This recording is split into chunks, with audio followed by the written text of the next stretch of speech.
In the forgotten corners of America's untamed frontier, something still lingers. Not ghosts, not legends, but questions.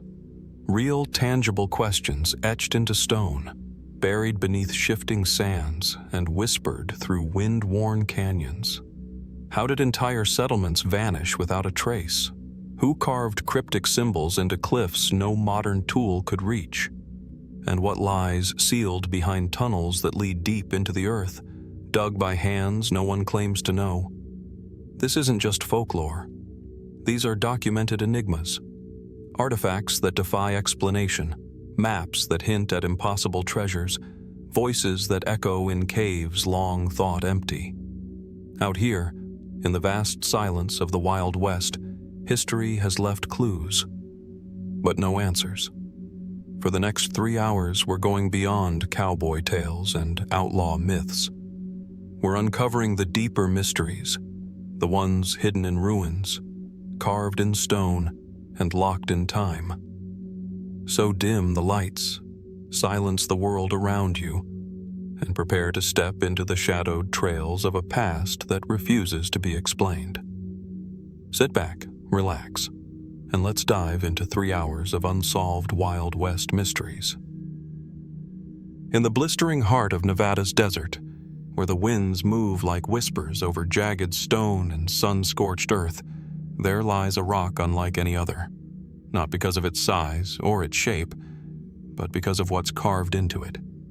Faint yet deliberate, a series of lines, curves, and indentations stretch across its surface. To the untrained eye, it might seem like little more than natural erosion or primitive doodles etched by early travelers. But to those who've studied it, explorers, amateur historians, even archaeologists, it appears to be something far more provocative. A map. Not just any map, but a treasure map, possibly centuries old, and possibly pointing to something long buried beneath the sands of time. It rests in a remote and largely undocumented part of the state, off the main roads, beyond the ghost towns, where even modern maps grow vague and cell signals vanish. Locals rarely talk about it, and those who know its exact location are few, guarding its coordinates with a kind of silent reverence, maybe even fear. The markings themselves are carved with a level of intention that suggests purpose.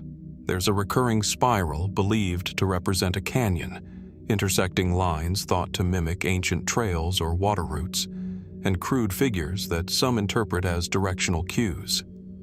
The weathering of the rock suggests significant age, certainly predating any modern cartographic style. Some have speculated the carvings were made during the Spanish colonial period, possibly by an expedition that ventured north in search of gold and never returned.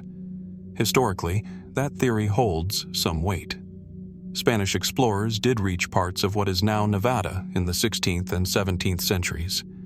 Records from that era speak vaguely of gold-rich mountains and hidden paths through the basin and range country. But concrete details are scarce. Did a party get stranded? Did they bury something intending to return?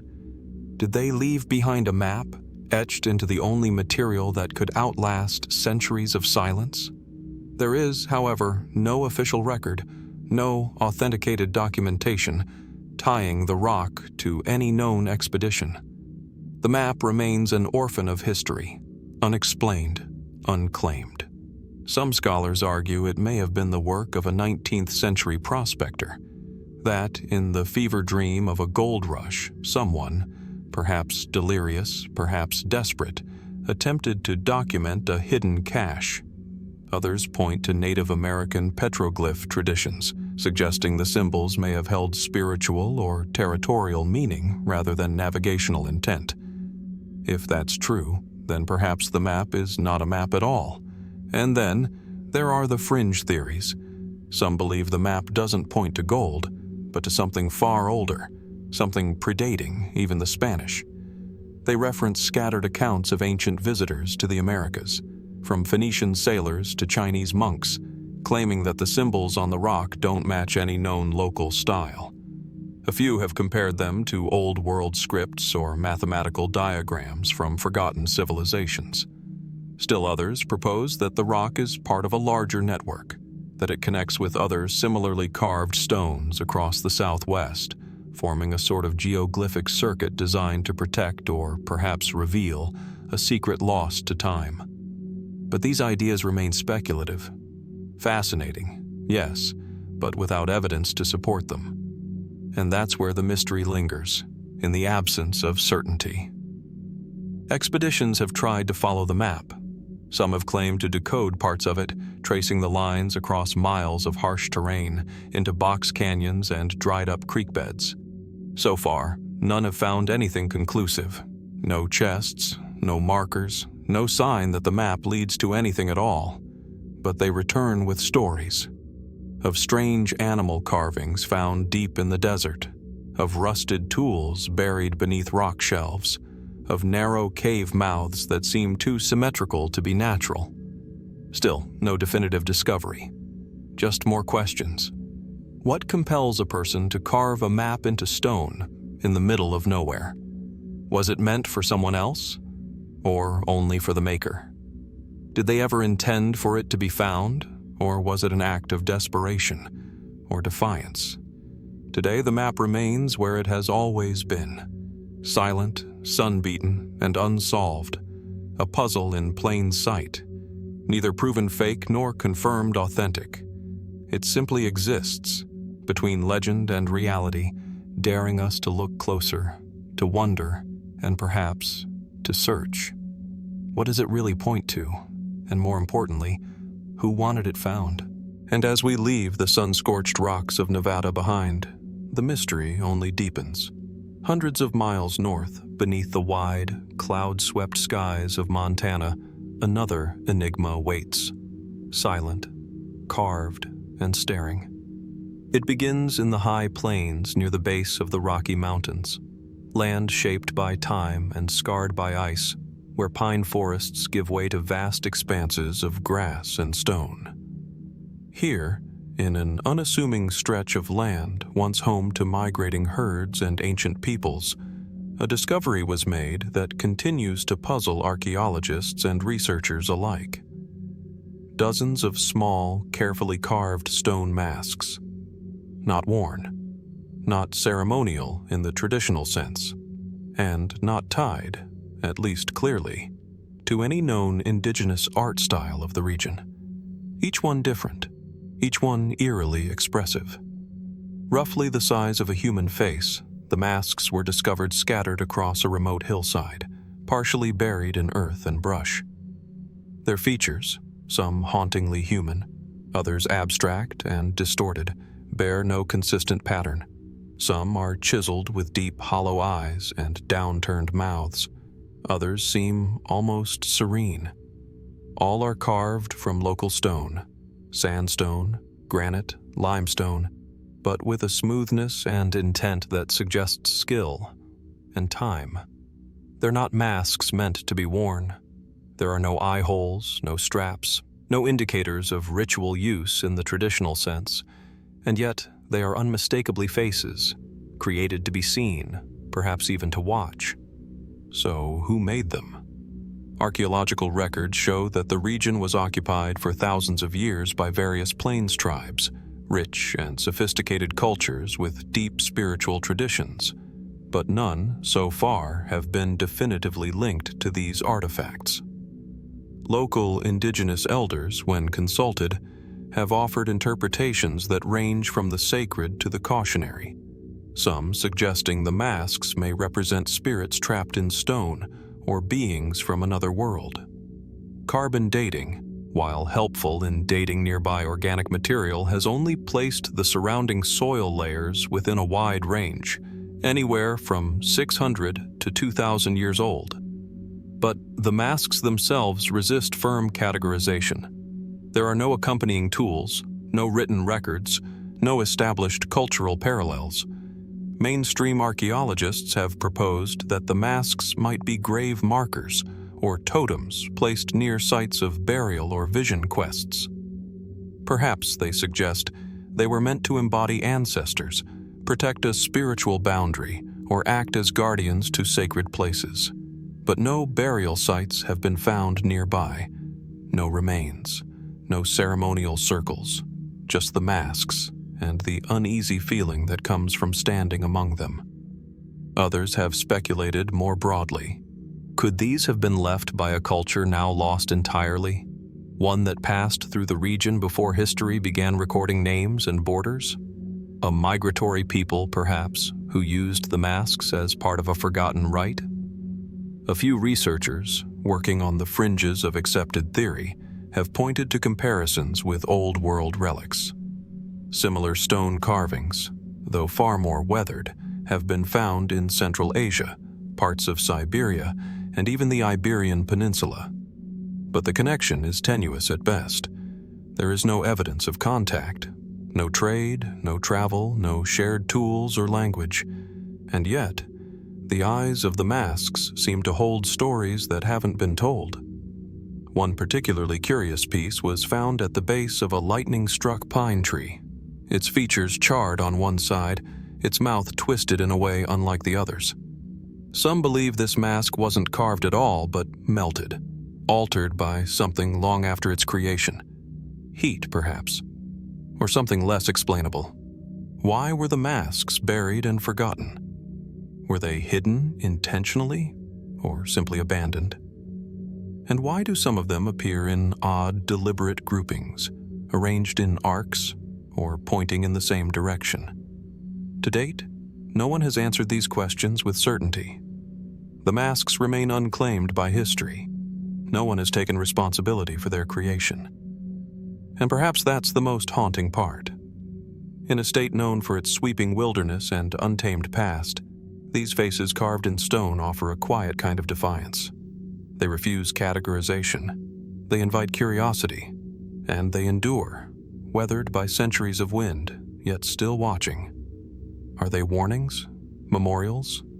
Messages meant for a future that's only now beginning to notice? Or are they simply what they appear to be? Human attempts to leave something behind in a land that remembers, even when we forget. Whatever they are, the stone masks of Montana continue to wait, and the silence around them speaks louder than words. As the wind-swept plains of Montana fade into memory, our journey takes us south, into the blistering heat and arid silence of the California desert. Here, in a dry and sparsely populated stretch along the Colorado River near the small town of Blythe, lies one of the American West's most puzzling and least understood archaeological wonders. At first glance, the landscape seems empty, an endless sprawl of gravel, dust, and sun-bleached stone. But from above, something astonishing comes into view. Etched into the earth are gigantic figures, some more than 170 feet long, human-like shapes, animals, serpents, arms outstretched, legs stiff. They are the Blythe Intaglios, geoglyphs of staggering scale and a mystery that has endured for centuries. Discovered from the air in the 1930s by a pilot flying low over the Colorado desert, the Intaglios were unlike anything archaeologists had seen in North America. Their resemblance to the Nazca lines of Peru was immediate and unsettling. Both sets of figures could only be fully seen from the sky. But these were thousands of miles apart, created by different people in different ages with no known contact. So how and why were they made? The Blythe Intaglios were formed by removing the dark, oxidized surface pebbles of the desert to reveal the lighter soil underneath, a technique that requires both careful planning and a precise vision. Despite being exposed to centuries of erosion, many of the figures remain remarkably intact. Most scholars agree that they were likely created by indigenous peoples, possibly ancestors of the Mojave or Quechan tribes, though no single group has ever claimed direct authorship. Oral traditions speak of sacred places, ceremonial dances, and spirit figures, but the details are hazy. Some locals believe the giant humanoid forms represent Mustamho, a creator deity in Quechan mythology, protector of the people and land. But even with cultural context, questions persist. Why make these figures so large? So large they could only be fully seen from hundreds of feet in the air, at a time when humans had no way of achieving such a view. Were they created for the gods, for celestial beings, or simply for those standing atop nearby ridgelines? And then, there is the mystery of their location. Unlike the Nazca lines, which stretch across a large and relatively flat plain, the Blythe Intaglios are tucked between low hills and desert washes. They are not arranged in a clear grid or formation. Some seem isolated, others clustered. One appears to align with the winter solstice. Another may point toward an ancient water source long since dried up. Archaeologists have dated the geoglyphs to somewhere between 450 and 2,000 years old, a wide span, made even more difficult by the lack of organic materials at the site. And while tools used in the construction may have been primitive, the vision was not. What drove people without flight, without drones, without even a reliable way to see the whole image from above, to carve giants into the desert floor? Some researchers have proposed astronomical functions, suggesting the figures might align with stars, constellations, or seasonal cycles. Others point to shamanic rituals, saying the act of creation itself may have been part of a ceremonial experience, with the figures never meant to be seen from above, but imagined through storytelling or trance. Then there are the more speculative theories. Could the Blythe Intaglios be remnants of a forgotten global tradition? Evidence of a long-lost cultural exchange between ancient civilizations? Some have noted the similarity not just to Nazca, but to certain Aboriginal geoglyphs in Australia, or even Bronze Age hill figures in Britain. But again, no proof. Only patterns. Only echoes. Perhaps more curious is the idea that these geoglyphs weren't meant to be seen at all, but felt. That their presence in the landscape was spiritual rather than visual. A kind of desert cathedral where form and space created an energy only the initiated could understand. Even today, visiting the Blythe Intaglios carries a certain weight. Standing near them, knowing their lines stretch outward for dozens of feet, there's a quietness, a sacredness. The desert holds its breath, and the viewer becomes part of something older, something unknowable. No roads lead directly to the figures. You have to seek them. You have to want to find them. And when you do, you may find yourself asking, who first traced these forms into the earth under a burning sky? What message, if any, did they hope would survive the centuries? And who exactly were they drawing for? The answers remain buried beneath layers of sand and time, but the lines remain, waiting, watching, whispering. As the sun sets over the dry California landscape, casting long shadows over the ancient intaglios etched into desert stone, we move now into a different kind of mystery, one buried in the dense greenery of southeastern Oklahoma. Here, where thick forest gives way to sudden rock outcrops and forgotten hills, a single slab of stone lies at the center of a puzzle that has confounded historians, archaeologists, and amateur sleuths for over a century. Welcome to the town of Heavener. Quiet, remote, tucked deep within the Ouachita Mountains. It's not the place where you'd expect to find a potential link to pre-Columbian transatlantic exploration. And yet, carved into a sandstone cliff overlooking the Poteau River Valley, is what appears to be a message. 8 deeply etched symbols, silent, angular, and deliberate. They call it the Heavener Runestone. Measuring about 10 feet tall and 12 feet wide, the stone is carved into the side of a rocky hill, as if placed purposefully to watch over the land below. The symbols resemble characters from the runic alphabets used by Germanic peoples, particularly Norse cultures, during the first millennium AD. Specifically, Some scholars believe they resemble characters from the Elder Futhark, an early system used by Vikings between the 2nd and 8th centuries. But how did a runic inscription end up in the heart of Oklahoma? Mainstream interpretations suggest a simple explanation. Early Scandinavian immigrants may have carved the stone sometime in the 19th century as a form of cultural expression or as a hoax. This theory gains support from the fact that Norwegian settlers lived in the region during that time. Some even speculate that a school teacher, well-versed in Norse mythology, might have created it as an educational exercise, never expecting it to become the subject of international debate. And yet, certain details complicate that explanation. For one, the wear and weathering on the stone's surface appears to be more extensive than one might expect for a carving only a few generations old.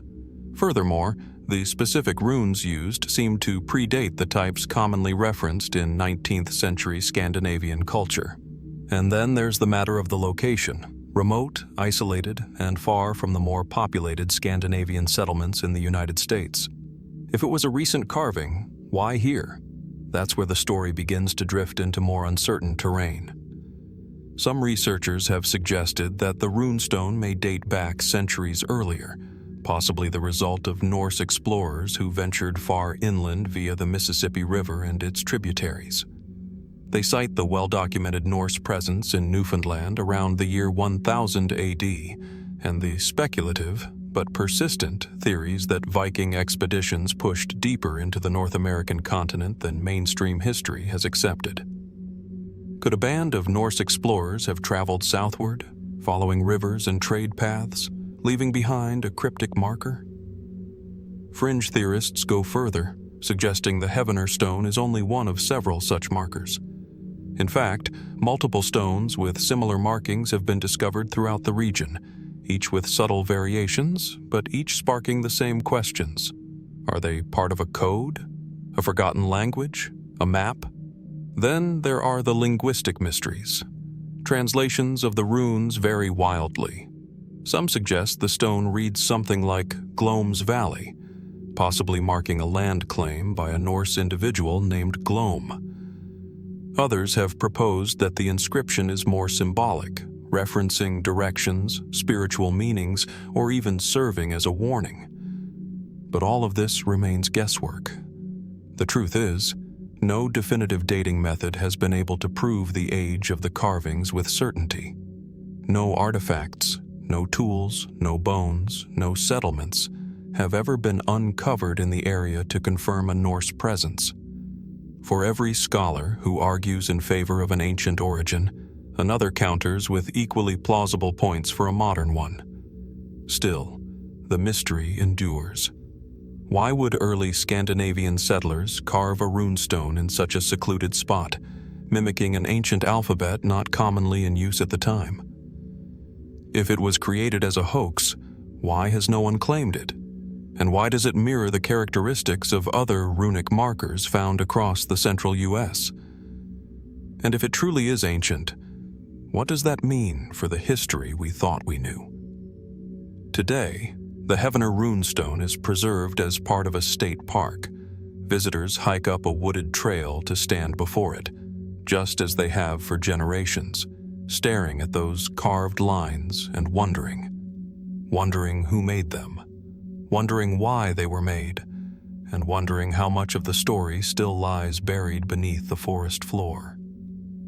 Is the Heavener runestone a forgotten landmark from a lost journey across the Atlantic? Or merely a misunderstood relic of more recent hands, carved in homage to a mythic past? In the end, the stone doesn't answer. It waits. The stone speaks only in silence. And as we leave behind the cool, moss-draped shadows of Oklahoma's forests and their mysterious runes, the landscape transforms around us. The trees thin. The earth flattens, then rises again, sharply, defiantly, into jagged, sun-scorched cliffs. Now we find ourselves in Arizona. And ahead lies a range known by a name as heavy with myth as any in the American West, the Superstition Mountains. These ancient peaks, just east of Phoenix, seem to brood under the relentless desert sun, twisted, craggy, and carved by centuries of wind and silence. They stand as both barrier and beacon. Native peoples once regarded them as sacred. Spanish explorers cursed them, and settlers feared them. Even today, there's something about these mountains that unsettles. Hikers have vanished. Strange lights are seen. Compass needles drift. But perhaps the most enduring enigma buried within the superstitions is not what lies above the surface, but below. Because deep in these sun-blasted cliffs are tunnels. Long, narrow, winding passages, hand-dug by persons unknown. How far do they go?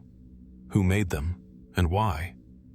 Accounts of these tunnels first gained attention in the early 20th century, though whispers of them go back further.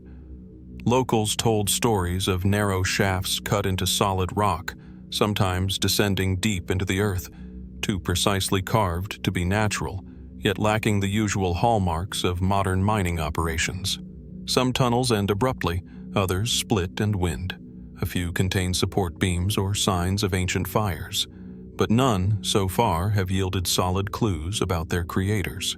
Among the most popular explanations is, of course, the legend that has haunted these mountains for over a century: the Lost Dutchman's gold mine.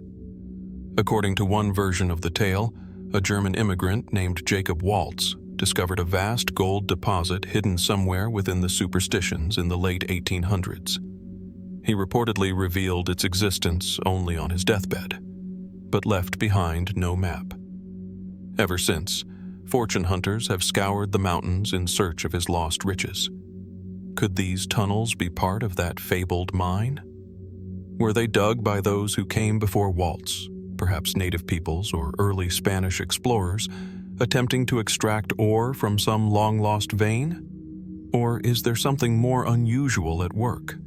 Some researchers point out that the tunnel systems, based on scattered reports, photos, and the rare physical evidence, do not conform to traditional mining techniques of the 19th century. There are no ore carts, no marked shafts, no smelters or tailings piles. So, what were these tunnels for? One theory suggests they were carved for ritual purposes. The Apache and other indigenous tribes held the superstitions as a sacred space, believing that it was a gateway to the spirit world. Could the tunnels be ceremonial, not functional? A symbolic descent into the earth? Another idea links the tunnels to prehistoric peoples, far older than European settlers. Proponents of this view believe the region could hide evidence of a forgotten civilization, one with the knowledge and reason to dig subterranean spaces for reasons we no longer understand. Still others suggest more speculative origins, a secret cache of Spanish church gold hidden by missionaries fleeing Apache raids, a covert military site, long abandoned and erased from record, or even evidence of early contact with travelers from beyond the Americas. But there is one problem. Many of the tunnels are no longer accessible. Landslides, time, and government restrictions have closed off key areas. Some entrances have been deliberately sealed. Maps are unreliable, passed hand to hand, scribbled in journals, traded among modern treasure hunters. Eyewitness accounts conflict. GPS leads nowhere. And some who go looking never return. Is it all simply local myth spun from desert heat and desperation? Are these tunnels merely the remnants of half-finished mining ventures, abandoned before their purpose could be recorded? Or could something older, deeper, more deliberately hidden, still lie untouched beneath these mountains? The desert holds its secrets well, and the Superstition Mountains, perhaps better than most. They do not offer answers, only passageways. So we're left with the sound of our own footsteps echoing into the dark. And the growing question, what waits at the end of a tunnel no one remembers digging? As the dust settles behind us in the Superstition Mountains, the path eastward leads us into the rolling grasslands and shadowed hills of Texas, a state where history and myth often ride side by side, and where whispers of buried fortunes still drift on the dry southern wind. Here, in the heart of the Lone Star frontier, lies a lesser-known mystery, one that doesn't begin with a mine or a map etched in stone, but with ink on paper, faded ink, crumbling parchment, and a story that refuses to disappear.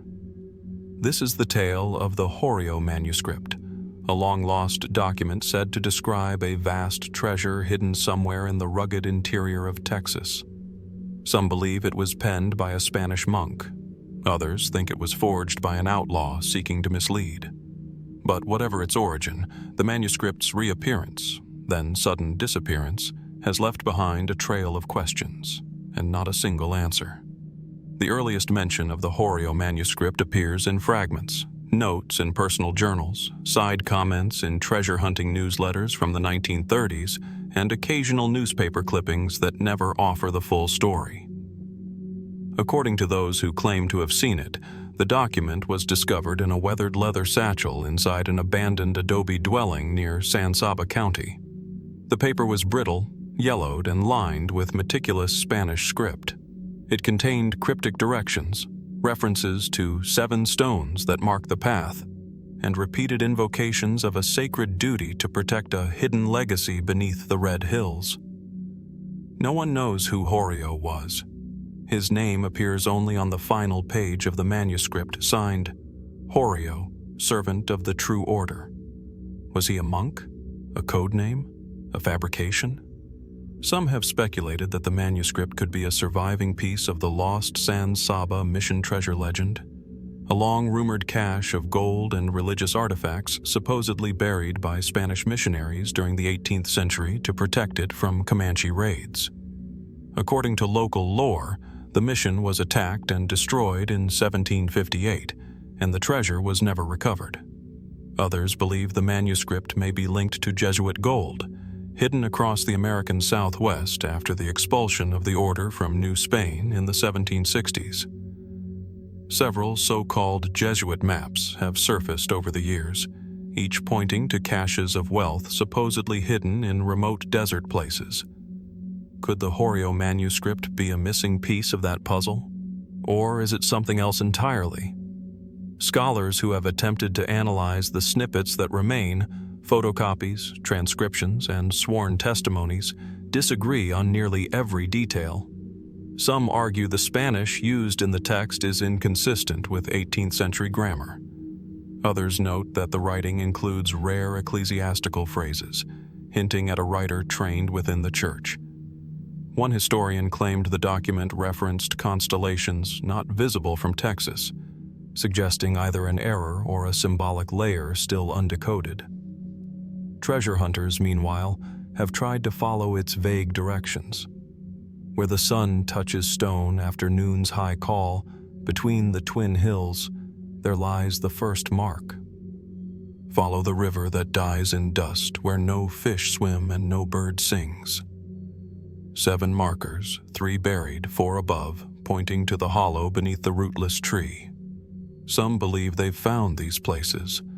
Others claim the directions are metaphorical, a spiritual journey, not a physical one. And just when the manuscript was beginning to draw broader attention, it vanished again. The last known copy was held by a private collector in Austin. According to reports, it was lost in a fire in 1969.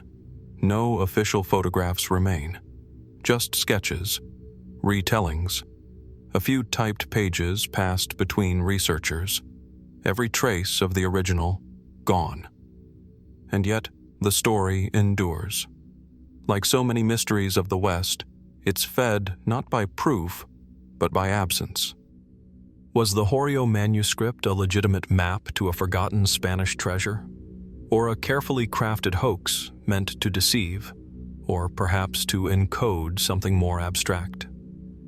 Is it possible that even now, its secrets lie dormant beneath layers of dust and rock, waiting for someone who understands its cryptic language?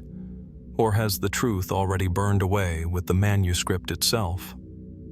As the Texas wind rustles the brush and rattles the dry mesquite trees, one can't help but wonder, if the document was a lie? Why do so many still chase its truth? And if it wasn't, what treasure still sleeps beneath Texas soil, its location known only to a vanished name? Horio? As the whispers of the lost Horio Manuscript fade into the dusty stillness of the Texas plains, the trail shifts westward once again, toward the sun-scorched deserts of Arizona, where mesas cast long shadows over silent canyons, and where mysteries often lie hidden beneath the surface of ordinary things.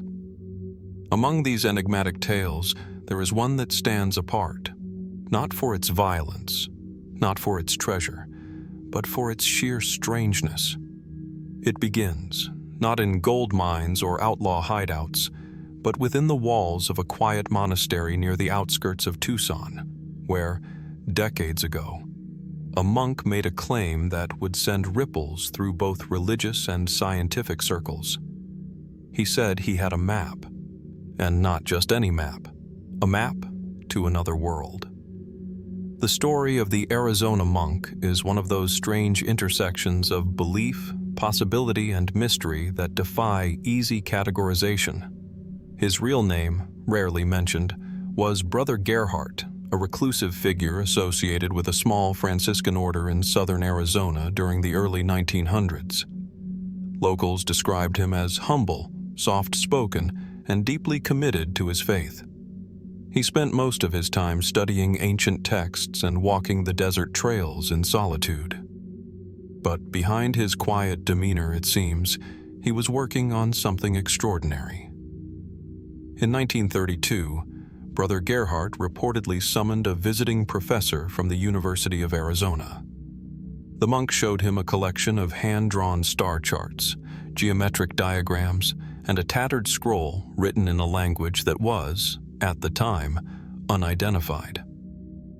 According to the professor's later account, the monk spoke of a place beyond the veil of the sky, reachable not by machine, but by code, by pattern, by understanding. The centerpiece of his collection was a large, weathered parchment, what Gerhardt called the celestial map.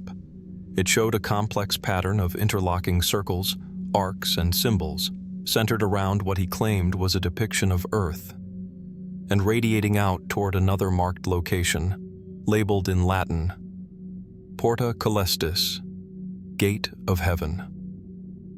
According to Gerhardt, the map had not been created by him, but rather passed down through centuries of hidden monastic knowledge, a relic preserved since the time of early Christendom. He claimed it originated from a sect of monks who believed in a form of sacred astronomy, where stars were not just navigational tools, but gateways between realms. The story might have faded into obscurity as an eccentric footnote, except for what came next. In 1935, Brother Gerhardt vanished. His room was left undisturbed. His writings, gone. The map, missing. Only a single page remained, tucked inside a Latin Bible, marked with coordinates that pointed not to the stars, but to a remote canyon northeast of Flagstaff. A site that, coincidentally, has long been sacred to the Hopi people, who speak in their oral tradition of sky beings and ant people who came from the stars during a great cataclysm. Could Brother Gerhardt's map have drawn upon indigenous knowledge, woven into monastic mysticism over time? Or was the whole tale a metaphor, misunderstood by those who encountered it? Since then, theories have abounded. Some believe the monk was suffering from a mental break, projecting spiritual visions onto the cosmos. Others think he may have stumbled upon an ancient codex, perhaps pre-Columbian or Middle Eastern in origin, misinterpreted through the lens of his faith. A few fringe theorists, however, go further. They suggest the map was real, that it wasn't astronomical, but dimensional. A guide to crossing over, not up. That Brother Gerhardt didn't disappear. He left. But if so, where did he go? No physical evidence of the map has ever resurfaced. No photos, no copies, just scattered references in a university archive and secondhand testimony from those who knew him. and yet, the mystery remains. Why would a man of deep faith, devoted to a life of silence and study, fabricate such an outlandish tale? What did he believe he had discovered out in the Arizona desert? Was it the legacy of an ancient star-worshipping sect? A coded astronomical chart? Or something else entirely? Something we are still not ready to understand. The desert holds its silence, and somewhere, perhaps beneath the red rocks or behind the veil of stars, Brother Gerhardt's map waits to be found again. Or maybe it was never meant to be found at all. As the Arizona sun fades behind ancient rock formations and the echo of the monk's vanished footsteps is swallowed by desert wind, the trail of mystery winds far to the northeast, beyond the plains, over the Appalachians, and into the dense, whispering forests of Massachusetts. Here, hidden beneath a quiet hill in the small town of Upton, lies one of the most baffling stone structures in North America. A place as still and silent as a forgotten tomb, yet humming, some say, with the quiet weight of something far older than history can explain. They call it the Upton Chamber. Set back in the woods, covered by earth and shadowed by trees, the Upton Chamber could be easily missed by an unknowing passerby. From above, it appears little more than a grassy mound. But step closer, and a low stone entrance emerges, narrow, dark, and precise. Beyond it, a carefully constructed tunnel of granite slabs leads into a circular, domed chamber made of massive stones stacked in corbelled fashion, dry-laid without mortar. Inside, light fades quickly. The air is cool, unmoving. The silence, absolute. For those who stand in the center of the chamber, there's a strange sense of presence, of purpose. But whose purpose? That's where the mystery begins. Mainstream archaeologists generally agree that the Upton Chamber was built sometime in the 17th or 18th century, perhaps by early colonial settlers or local farmers, possibly as a root cellar or storage space. It's a tidy explanation, a practical one. But then, there's the structure itself. The chamber's precision is striking. The stones used in its construction, some weighing over a ton, are carefully fitted. The roof is formed in a perfect dome, held together by nothing but gravity. And unlike most colonial-era cellars, it's completely subterranean, lacking any signs of having once supported a building above. No foundations, no remains of wooden structures, no evidence of fires or tools commonly associated with settler use. And then there's the orientation. Researchers have noted that the tunnel entrance appears to align almost perfectly with the sunset on the summer solstice. That's not accidental. It's architectural intention, an astronomical marker, and it's a detail that feels strangely out of place in a structure supposedly built for storing potatoes, which raises the question, who really built the Upton Chamber, and why? Some believe the chamber predates European settlers entirely. One theory suggests it may have been constructed by Native American peoples, possibly as part of a ceremonial or spiritual site. The Wampanoag and Nipmuc tribes lived in the region for thousands of years, and oral traditions do speak of stone places of watching, or doorways to the earth. However, such stonework is not typical of known indigenous structures in the area, at least not ones that survive. Others point to the chamber's resemblance to Neolithic structures found in Ireland, Britain, and Brittany, ancient passage graves and megalithic tombs that share a similar design. Narrow corridors, corbelled ceilings, astronomical alignment. Could the Upton Chamber be the work of pre-Columbian transatlantic voyagers? Perhaps Druids, Norse explorers, or forgotten seafarers from the Old World?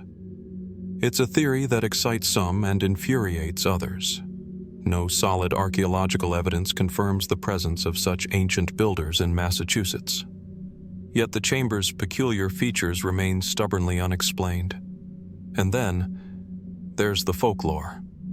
Local stories tell of strange lights seen flickering near the entrance at night, of voices heard echoing within when no one is inside. A few daring visitors have claimed to feel disoriented or even physically ill after spending time in the chamber, particularly around the solstice. Is it imagination? Or is there something resonant, perhaps magnetic or energetic, about the structure's exact shape and positioning? Fringe theorists suggest the chamber could be a type of resonance chamber, perhaps once used in rituals involving sound or trance states. Others speculate it marks a crossing point, a liminal space where the physical world grows thin. A portal. But again, we return to the same quiet question. If this place was so important, why has its purpose been lost? No inscriptions, no relics, no written record. Just the stones, their weight, their silence. And yet, the Upton Chamber endures, not as a tourist attraction, not as a sacred site, but as a quiet anomaly, resting just beyond the reach of certainty. Could it be a forgotten indigenous shrine, a colonial curiosity, a relic of an unknown civilization? Or is it simply something we were never meant to fully understand? As the seasons pass over the Massachusetts hills, and sunlight continues to slip through the tunnel just once a year, the chamber waits. Its mystery, still intact, its answers, still buried in stone.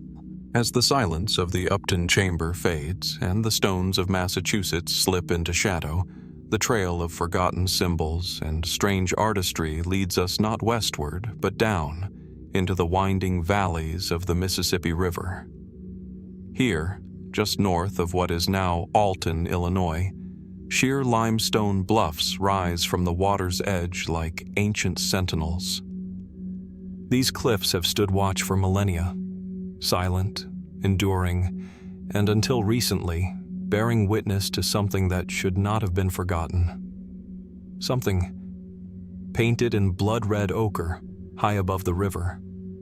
A creature with wings like a thunderbird, claws like a lion, and the face of something not entirely human.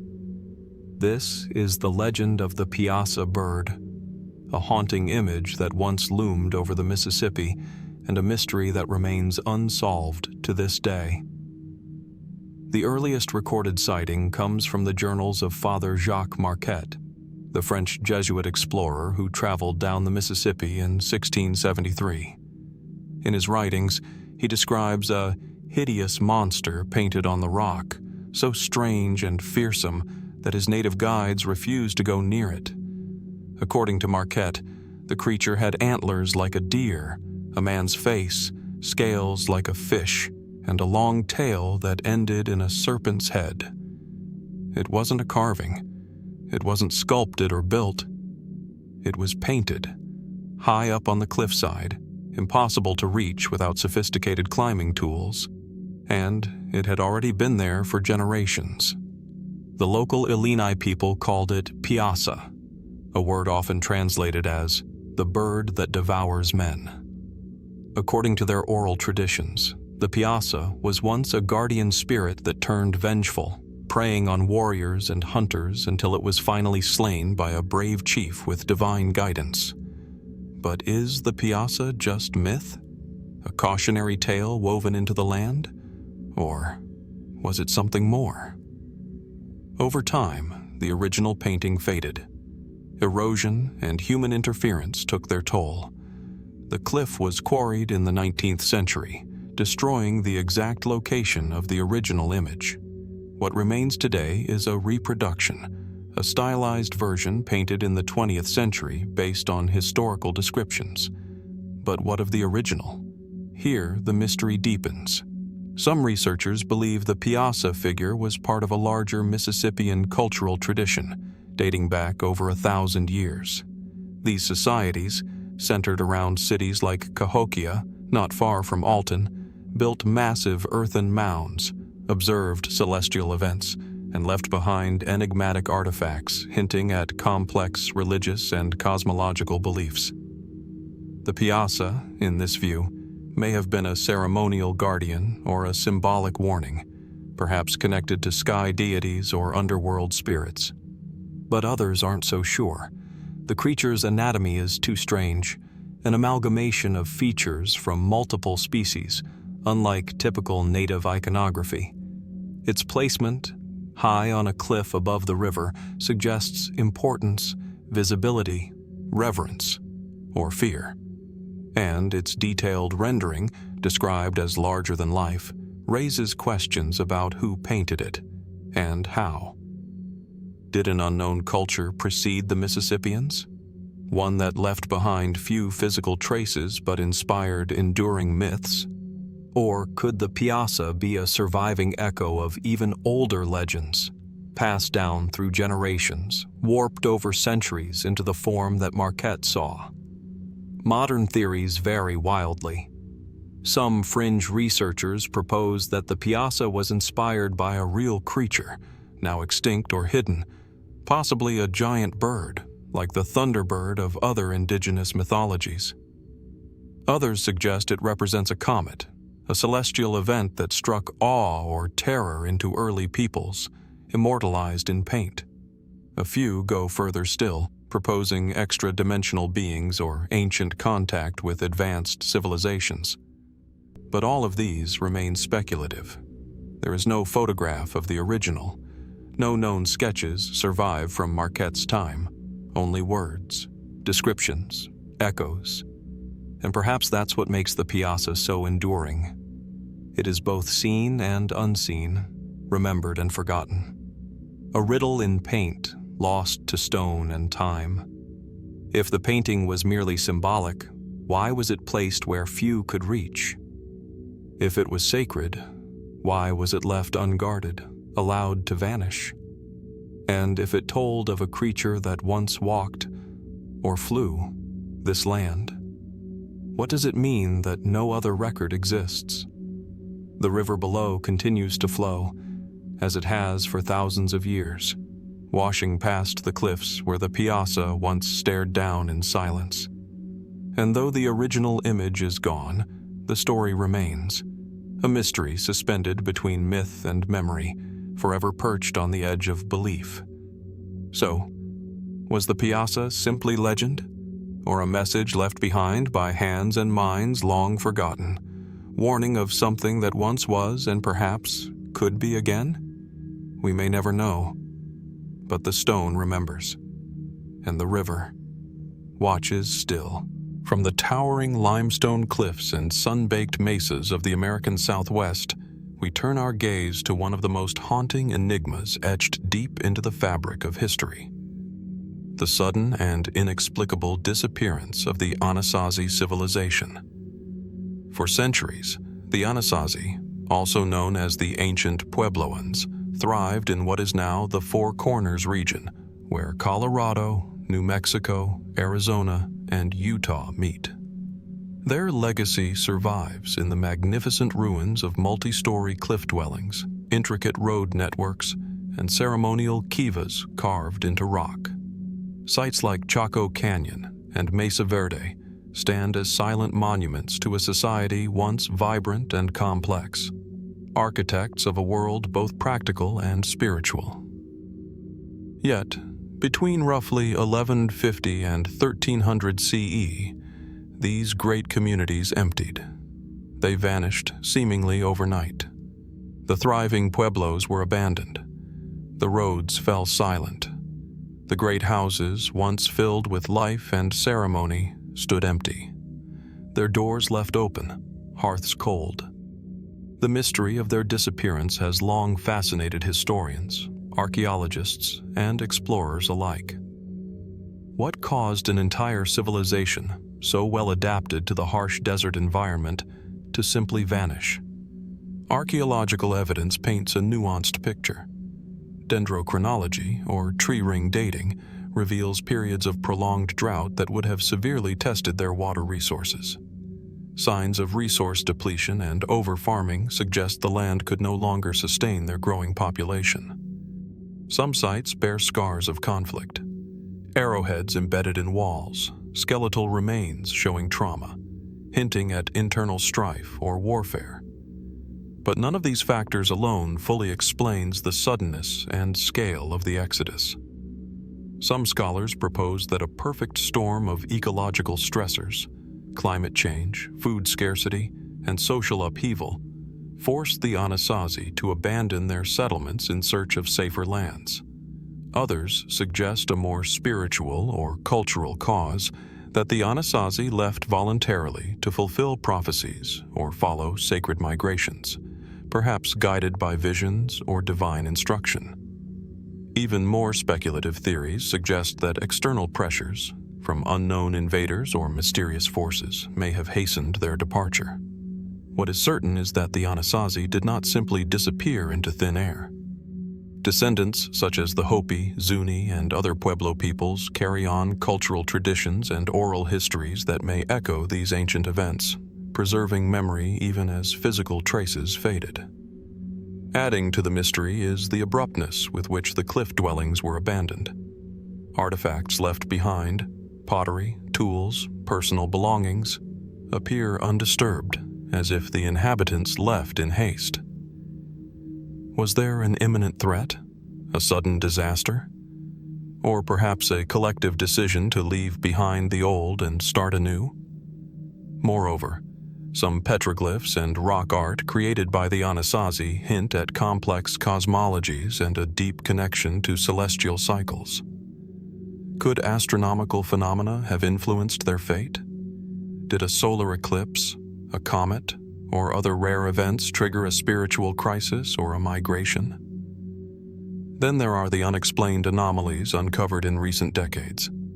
Subterranean tunnels connecting major sites, intricate road systems stretching for hundreds of miles, and alignment of structures with solstices and equinoxes suggest knowledge and coordination far beyond what was once assumed. Were these clues pointing to a lost technology or knowledge base? Or perhaps a sophisticated societal structure suddenly fractured?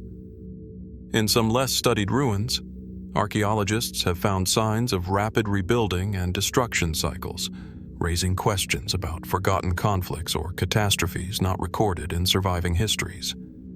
Whatever the truth, the story of the Anasazi disappearance remains a poignant reminder of the fragile balance between human societies and their environment. What lessons lie hidden in those silent cliff walls? What voices echo faintly in the empty kivas? And as we gaze upon the ruins, bathed in the soft glow of the desert sunset, one question lingers. How does an entire civilization vanish without a trace, leaving behind only questions and shadows? The answer, like the wind over the mesas, continues to whisper. Elusive, elusive as ever. The ancient stones hold their secrets close. The desert keeps its silence.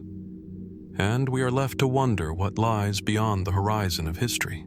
Following the haunting silence of the Anasazi's vanished world, our journey takes us eastward into the rugged canyons and hidden caves of Utah, places where shadows cling to stone and secrets are etched deep into the rock. Here, in the dim recesses of these ancient caverns, explorers and archaeologists have uncovered something that defies easy explanation. Strange carvings, bearing uncanny resemblance to the artistic styles of the Chimu culture of pre-Columbian Peru, thousands of miles and countless years away. These enigmatic petroglyphs are carved into smooth sandstone walls, hidden far from the sunlit plateaus and bustling river valleys. The images depict complex geometric patterns, stylized animals, and figures that echo the iconography of the Chimu civilization, known for their sophisticated metalwork, textiles, and monumental architecture along the northern coast of South America. The question is unavoidable. How could motifs so distinctly linked to the Chimu appear here, deep within the heart of North America? Mainstream archaeology offers several explanations, yet none satisfy entirely. Some scholars suggest the similarities are coincidental, examples of convergent artistic evolution, where separate cultures develop comparable symbols independently. Others propose ancient trade routes or migratory paths might have connected distant peoples, allowing for cultural exchange far earlier than traditionally believed. Yet, there is no solid archaeological evidence of direct contact between the Andean civilizations and the peoples of the American Southwest. No artifacts definitively linked to the Chimu have been found here, only these carvings. Further intrigue arises from the location itself. These caves, difficult to access and often requiring technical climbing skills, were not everyday sites of habitation. Their hidden nature suggests intentional secrecy or sacred significance. Were these carvings messages? Warnings? Remembrances? Or could they be the work of a lost group who traversed vast distances, carrying stories and symbols from one world to another? Some more speculative theories consider that these petroglyphs might represent a forgotten chapter of human migration, predating current historical models. Could there have been ancient seafarers or explorers who ventured along the Pacific coast and crossed into the interior lands? Others imagine that these symbols encode knowledge, astronomical, spiritual, or navigational, passed down through generations in cryptic form. Yet, the true meaning of these carvings remains as elusive as the shifting shadows in the cave. Questions abound. Why do these images echo a culture so distant in both time and geography? Who carved them, and for what purpose? Is this evidence of ancient interconnectedness, or a profound mystery left unsolved? As sunlight filters faintly into the cave mouths, illuminating dust motes and worn stone, we are reminded that history is not always linear, and the past is layered with complexities we are only beginning to understand. The carvings invite us to look closer, to listen harder. What stories do they whisper in the silence? What journeys and connections have been lost to time? And so, these strange Chimu-style carvings remain a puzzle, silent yet compelling, waiting patiently beneath Utah's rugged cliffs for those willing to explore the unknown. What secrets do they hold? And how many more remain hidden just beyond the light? The walls endure, the mystery deepens, and the search continues. From the enigmatic carvings hidden deep within Utah's caves, our path now leads us southward into the arid expanse of Arizona, where the desert winds weave through canyons and cliffs, carrying stories long forgotten. Here lies a place whispered about in hushed tones among locals and explorers alike, a cavern known simply as the Whispering Cave. Nestled within a rugged canyon wall, the cave's narrow entrance almost conceals itself behind scrub brush and sun-baked rock. At first glance, it appears unremarkable, just another fissure in the ancient stone. But those who dare venture inside speak of something altogether different. Faint, ethereal voices echoing in the darkness, voices that seem to emerge from nowhere and everywhere all at once. The phenomenon has baffled visitors for decades. Explorers equipped with recording devices and scientific instruments have tried to capture the source of these whispers, yet the results remain inconclusive. The voices are faint and elusive, sometimes rising as soft murmurs, other times forming indistinct words or even haunting melodies. Yet no living presence has ever been found within the cave, no signs of recent human activity or habitation. What causes these voices? How can a cave, a lifeless, cold hollow of stone, project such sounds that mimic human speech and song? Historically, caves in the American Southwest have been sites of spiritual significance for many indigenous peoples. The Hopi, Navajo, and Apache tribes have oral traditions filled with references to sacred caves as places of power, transformation, and communication with the spirit world. Could the Whispering Cave be more than a natural formation? Could it be a gateway to something unseen? Scientific explanations point to the cave's unique acoustics. The twisting passages and narrow chambers may create echoes and sound distortions that resemble whispers. Certain mineral formations can amplify or alter ambient noises, wind rushing through cracks, water dripping from stalactites, even the distant howling of coyotes. Some geologists note that shifts in air pressure within cave systems can produce eerie sounds, yet these explanations do not fully satisfy the mystery. Visitors have reported hearing voices that seem to respond to questions or repeat phrases spoken aloud. Others describe hearing voices speaking languages unknown or chanting in ancient tongues. These experiences suggest something beyond mere acoustic happenstance. Could there be a natural phenomenon yet undiscovered, one that causes these spectral voices? Or might the cave hold a kind of memory, a residual imprint of sounds trapped in the rock, echoing across centuries? More speculative theories delve into realms of the paranormal or metaphysical.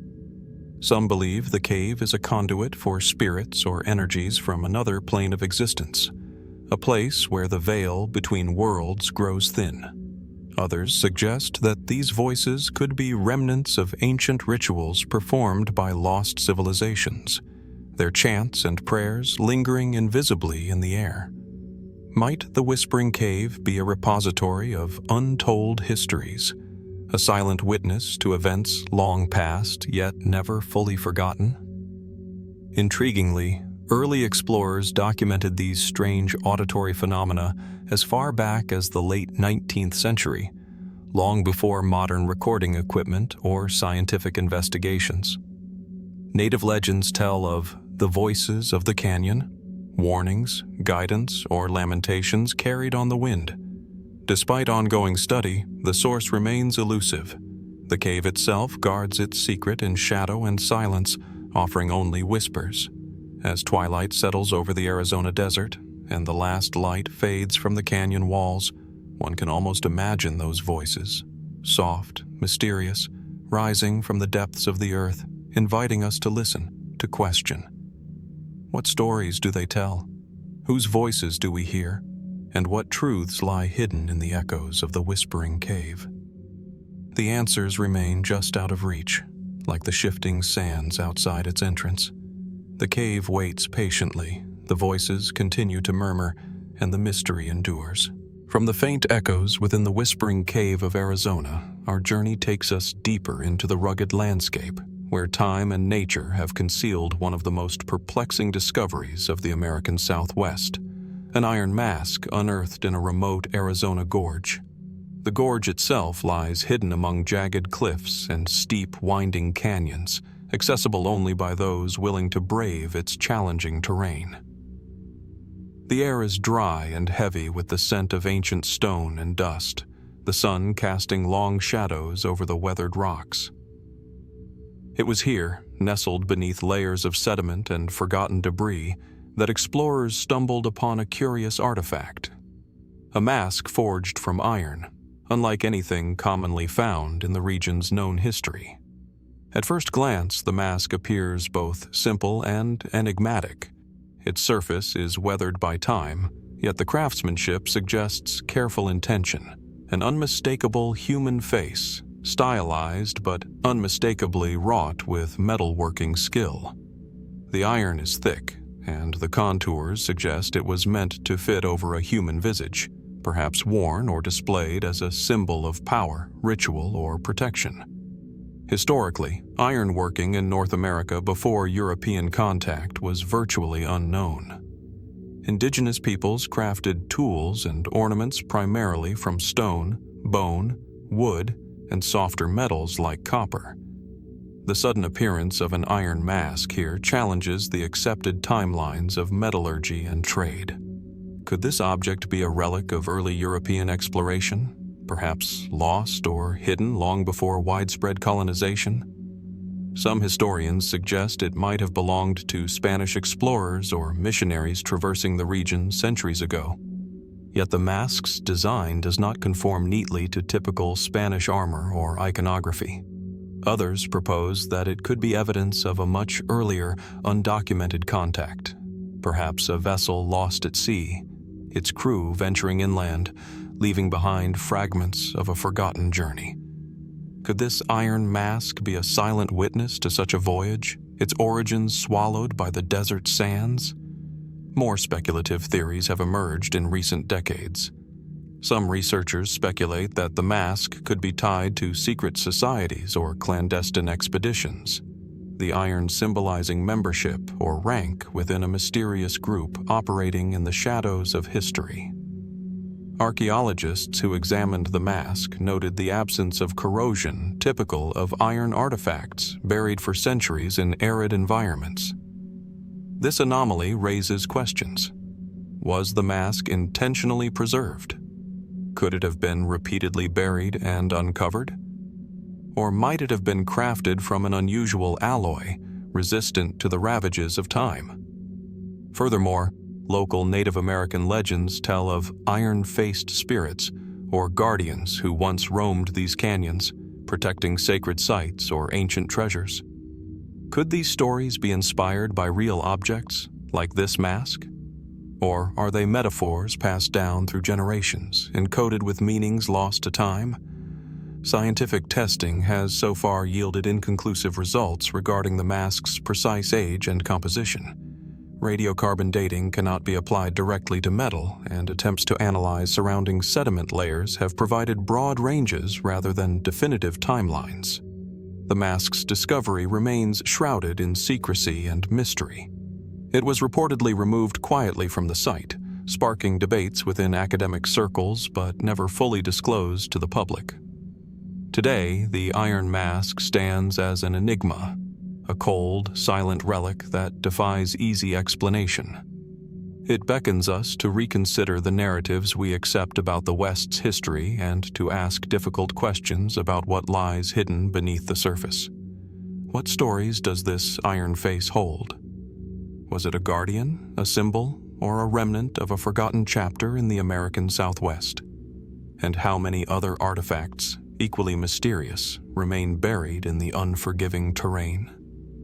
As the desert winds continue to sweep through that remote gorge, the iron mask endures, waiting patiently to reveal its secrets, if only we learn how to listen. The mystery remains unresolved, inviting us deeper into the untold stories of the Wild West. From the rugged canyons and arid mesas of ancient Arizona, our journey into the unknown continues, this time into the silent depths of long-forgotten graves, where an extraordinary discovery has challenged our understanding of early technology and cultural exchange in the American Southwest. These are the graves that yielded advanced copper tools, artifacts that speak of skill and sophistication seemingly out of place in their time and setting. The burial sites themselves are nestled among rocky outcrops, carefully chosen locations where the earth guards its secrets beneath layers of dust and stone. These graves, dating back centuries before widespread European contact, contain not only human remains, but also a curious assortment of copper implements, some resembling chisels, others fashioned like intricate blades or finely crafted needles. Copper is not unknown to the indigenous peoples of North America, who utilized native copper deposits, especially around the Great Lakes region. However, the tools found in these Arizona graves stand apart. They exhibit a level of refinement and complexity that defies easy explanation. The copper is unusually pure and shaped with a precision that suggests metallurgical techniques beyond what was traditionally documented in the region. How were these tools made? What technologies did their creators employ?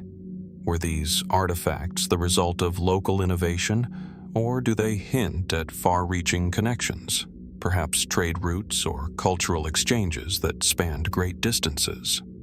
The presence of such tools in Arizona raises questions about the flow of materials and ideas across the ancient continent. Archaeologists initially believed these copper artifacts to be ceremonial objects or simple utilitarian tools, but microscopic analyses revealed evidence of sophisticated crafting, sharpened edges, careful balancing, and even signs of heat treatment to enhance durability. This suggests a deep understanding of metalworking, possibly influenced by knowledge lost to history. Conventional history credits the introduction of metal tools in this part of North America to European settlers in the 16th century or later. Yet these copper items predate those arrivals, compelling us to reconsider the timeline.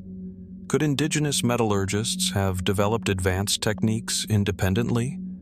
Or might there have been earlier contact with distant cultures possessing advanced metallurgy, contact erased from written records? Some researchers have proposed connections to ancient Mesoamerican civilizations known for their metalwork, such as the Mixtec or Zapotec cultures. But the trail of evidence remains inconclusive. Other theories suggest that these copper tools could have been traded over long distances, passing through many hands before their final resting place in Arizona's desert graves. Adding to the enigma is the context of the graves themselves. The tools were found alongside artifacts made from materials not native to the region, obsidian from faraway volcanic sources, rare shells from coastal areas, and beads crafted with intricate techniques. This assortment points toward a network of exchange and interaction that challenges the notion of isolated prehistoric communities. Equally puzzling is the absence of clear documentation or oral histories among local Native American groups that might shed light on the origins or purpose of these copper tools. Did these items hold special ceremonial significance, or were they everyday implements whose stories have been lost over generations? Scientific examinations have also uncovered traces of unusual mineral coatings on some of the tools, hinting at potential ritualistic uses or treatments that might have imbued the objects with symbolic meaning beyond their physical function. The more we investigate, the more the mystery deepens. How did these advanced copper tools arrive in ancient Arizona graves? What secrets do they hold about the people who crafted, traded, or cherished them? And how much of North America's early history remains hidden beneath the sands and stones, waiting to be uncovered? As we peer into these silent graves, we are reminded that history is often far more complex and mysterious than the narratives we accept. These copper artifacts challenge us to look beyond the obvious, to question established timelines, and to remain open to the possibility that the past still holds stories waiting to be told. What other advanced technologies might have existed, quietly shaping the lives of ancient peoples in ways we have yet to understand? And what will future discoveries reveal about the intricate web of human connection across time and place? The answers remain elusive, but the search continues, inviting us to listen closely to the whispers of the past and to ponder the mysteries hidden within the earth beneath our feet. Continuing our journey through the enigmatic relics of the American Southwest, we find ourselves drawn to the stark, sun-baked cliffs and canyons of New Mexico. Here, etched deep into a weathered rock face, lies a collection of inscriptions that have perplexed scholars, adventurers, and linguists alike. These markings, bearing an uncanny resemblance to ancient Phoenician script, challenge the very boundaries of known history in this region. The site is remote, shielded by rugged terrain that seems untouched by time. The rock itself is a dark, coarse sandstone, its surface cracked and pitted by centuries of wind and rain. Against this backdrop, the glyphs stand out sharply, their linear forms and distinctive characters defying easy classification. At first glance, these inscriptions might be mistaken for typical petroglyphs, but their arrangement and detail hint at something far more deliberate and mysterious. Mainstream archaeology classifies the indigenous rock art of the Southwest as symbolic expressions of native culture, often linked to rituals or storytelling. However, the Phoenician-like characters carved here suggest a written language, possibly connected to one of the earliest seafaring civilizations of the ancient Mediterranean. The Phoenicians, renowned for their navigation and trade, flourished around 1500 to 300 BCE, but their presence deep in the American continent has been a topic of heated debate. Skeptics argue that any resemblance is purely coincidental, the result of pareidolia, our natural tendency to find familiar patterns where none exist. They emphasize the lack of corroborating archaeological evidence, such as Phoenician artifacts or settlements in North America. Yet others remain intrigued by the possibility of transoceanic contact far earlier than commonly accepted timelines. Could ancient mariners have crossed the vast Atlantic, reaching the shores of the New World long before Columbus? If so, what stories or knowledge did they leave behind? These inscriptions might be silent testimonies, hinting at forgotten voyages and exchanges between distant civilizations. Adding to the puzzle, some researchers have noted that the characters do not perfectly match known Phoenician alphabets, but appear to be a hybrid script, incorporating elements of other ancient languages or local influences. This blending raises further questions. Were these marks made by Phoenician explorers adapting their writing for a new world, or by indigenous peoples inspired by foreign symbols, crafting a unique code now lost to time? The surrounding area offers little additional evidence: no pottery shards, no metallic artifacts, no remnants of dwellings. The inscriptions themselves have endured despite exposure to the elements, their precise origins and meanings obscured by the passage of millennia. Attempts to decipher them have produced a range of interpretations, none universally accepted. Local Native American oral traditions speak of star people, or sky travelers, who visited long ago, sharing knowledge and gifts with the ancestral inhabitants. While such stories resist literal interpretation, they underscore the enduring mystery of cross-cultural encounters in ancient times. Scientific methods, including pigment analysis and dating techniques on organic materials found nearby, have helped estimate the inscription's age, but these results remain inconclusive, leaving the door open for further exploration and debate. As we stand before this weathered rock, tracing the lines carved by unknown hands, we are invited to ponder the breadth of human curiosity and the lengths to which explorers may have journeyed.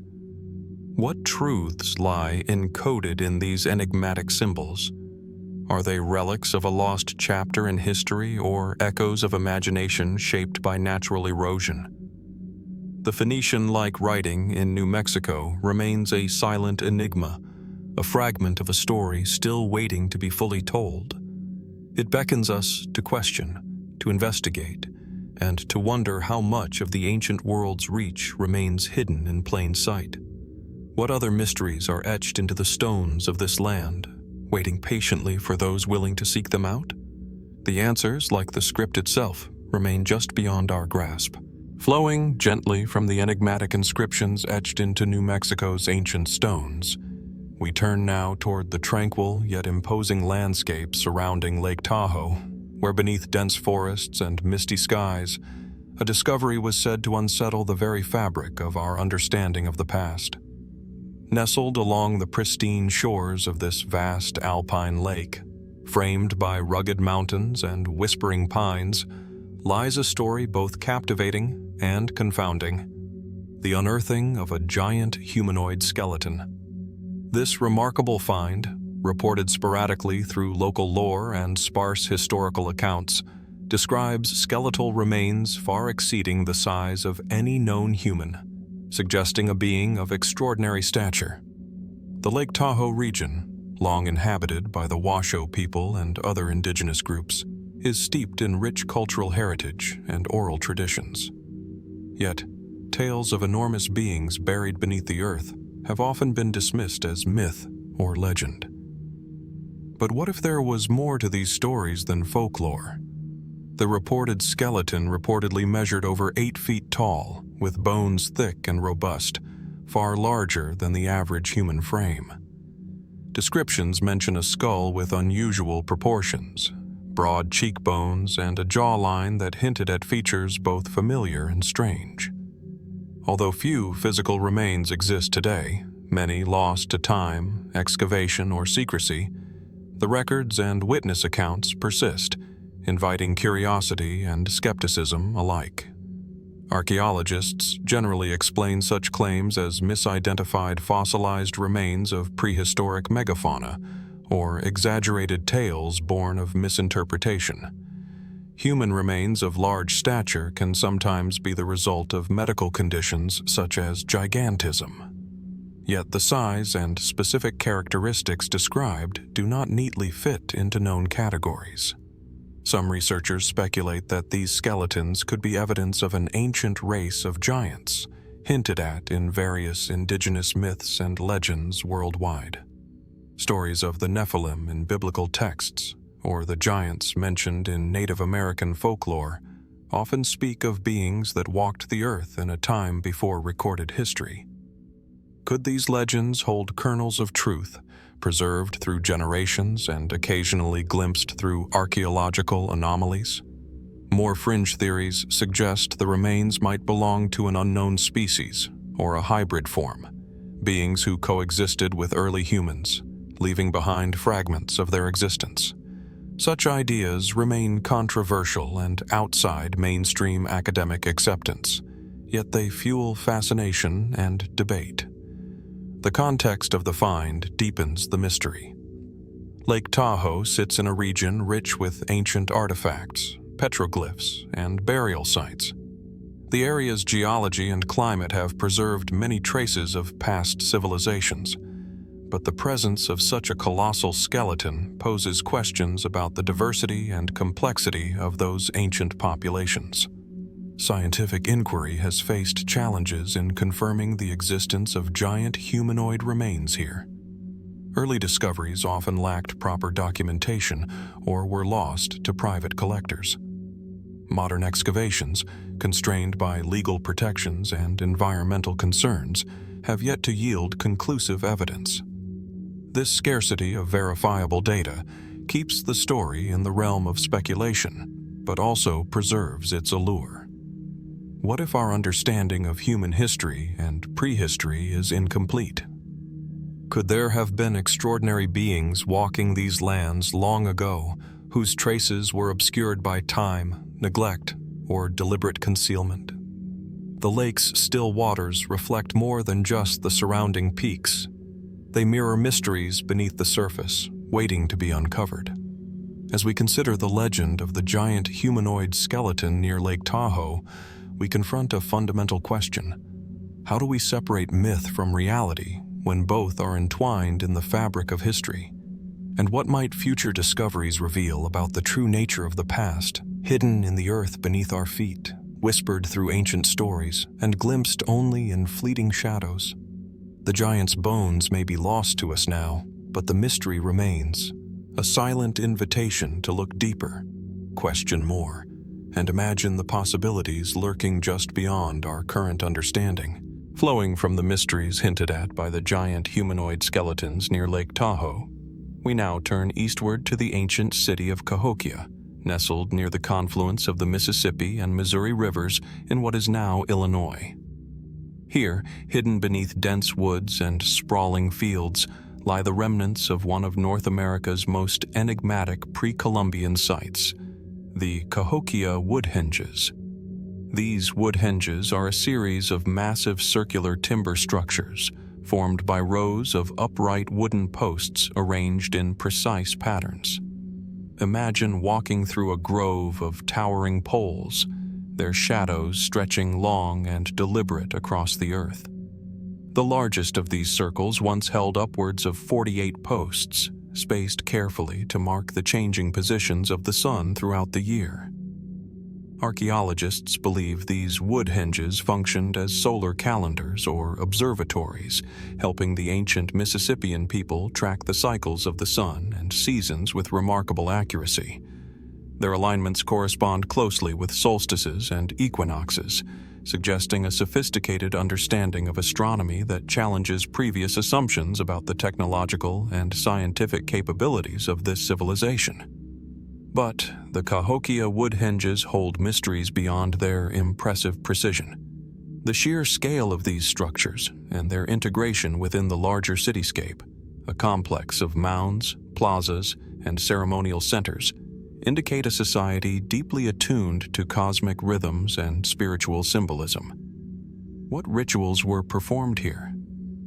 How did these wooden pillars shape the lives and beliefs of the Cahokians? Mainstream scholarship situates Cahokia as a cultural and political hub from roughly 1050 to 1350 CE, flourishing well before European contact. Yet, questions linger about why the city declined and was eventually abandoned. Was it environmental degradation, social upheaval, or something else entirely? And how did these Woodhenges relate to the broader spiritual and political systems at play? Some theorists speculate that the Woodhenges had connections to wider ancient knowledge, perhaps linked to similar timber circles found in Europe or other parts of the world. Could there have been shared ideas, migrations, or convergent developments in understanding celestial patterns? Or were these structures uniquely adapted to the cultural and environmental landscape of the Mississippi River Valley? Further puzzles arise when considering the symbolic imagery associated with Cahokia, the falcon dancer motifs, elaborate burial practices, and the enigmatic rope dancer figures. Did the Woodhenges serve as stages or focal points for ceremonies reinforcing social hierarchy and cosmic order? How much of their meaning is lost, recorded only in the echoes of these weathered poles and the earth around them? Despite extensive archaeological work, much about the Woodhenges remains elusive. The wooden posts have long since decayed, leaving only post holes and subtle soil discolorations to map their former grandeur. This absence of physical form invites imagination and speculation. How did this sacred space look in its full majesty? What sounds and sights filled the air during significant celestial events? As modern visitors walk among the mounds and open fields, they are stepping into a landscape layered with time and meaning. The Cahokia Woodhenges beckon us to consider not just the material traces of the past, but the intangible connections between humanity and the cosmos, how ancient peoples sought to align their lives with the heavens above. What knowledge did the builders possess that allowed them to create such precise markers? And what does their disappearance tell us about the fragility of even the most impressive human achievements? The Cahokia Woodhenges stand as silent sentinels to a vanished world, an enduring mystery carved into the heart of the American continent. Their story is far from complete, leaving us to wonder what secrets still linger beneath the soil, waiting patiently for those who seek to uncover them. Flowing gently from the silent sentinels of Cahokia's ancient Woodhenges, we turn our gaze southward, deeper into the tangled forests and rugged hills of Arkansas, a land whispered to cradle one of the Wild West's most elusive mysteries, the lost treasure of Jesse James. Hidden away within the shadowed recesses of Arkansas's countless caves and forgotten hollows lies a tale steeped in legend and shadow. Jesse James, the infamous outlaw whose name evokes images of daring heists and narrow escapes, vanished into history carrying secrets that have tantalized treasure hunters for over a century. Among those secrets is the whispered existence of a hidden cache, gold, silver, and valuables stolen from banks and trains, secreted away in remote caves far from prying eyes. The terrain itself seems to conspire with the mystery. Arkansas's caves, carved through limestone and ancient rock, form dark labyrinths where daylight barely penetrates and the air hangs heavy with silence. These natural vaults offer perfect concealment, a fortress of stone to protect treasures from both lawmen and time. Historical accounts document Jesse James's deep familiarity with the borderlands, including Arkansas, where he sought refuge and plotted his next moves. After his death in 1882, rumors spread that he had hidden significant wealth in secret locations, many pointing to the caves of this rugged state. But despite numerous expeditions and treasure hunts, definitive proof remains elusive. Verified records show that Jesse James's gang amassed considerable loot during their reign of outlawry, but the exact fate of much of this treasure is uncertain. Did James truly conceal his riches deep within Arkansas's caves?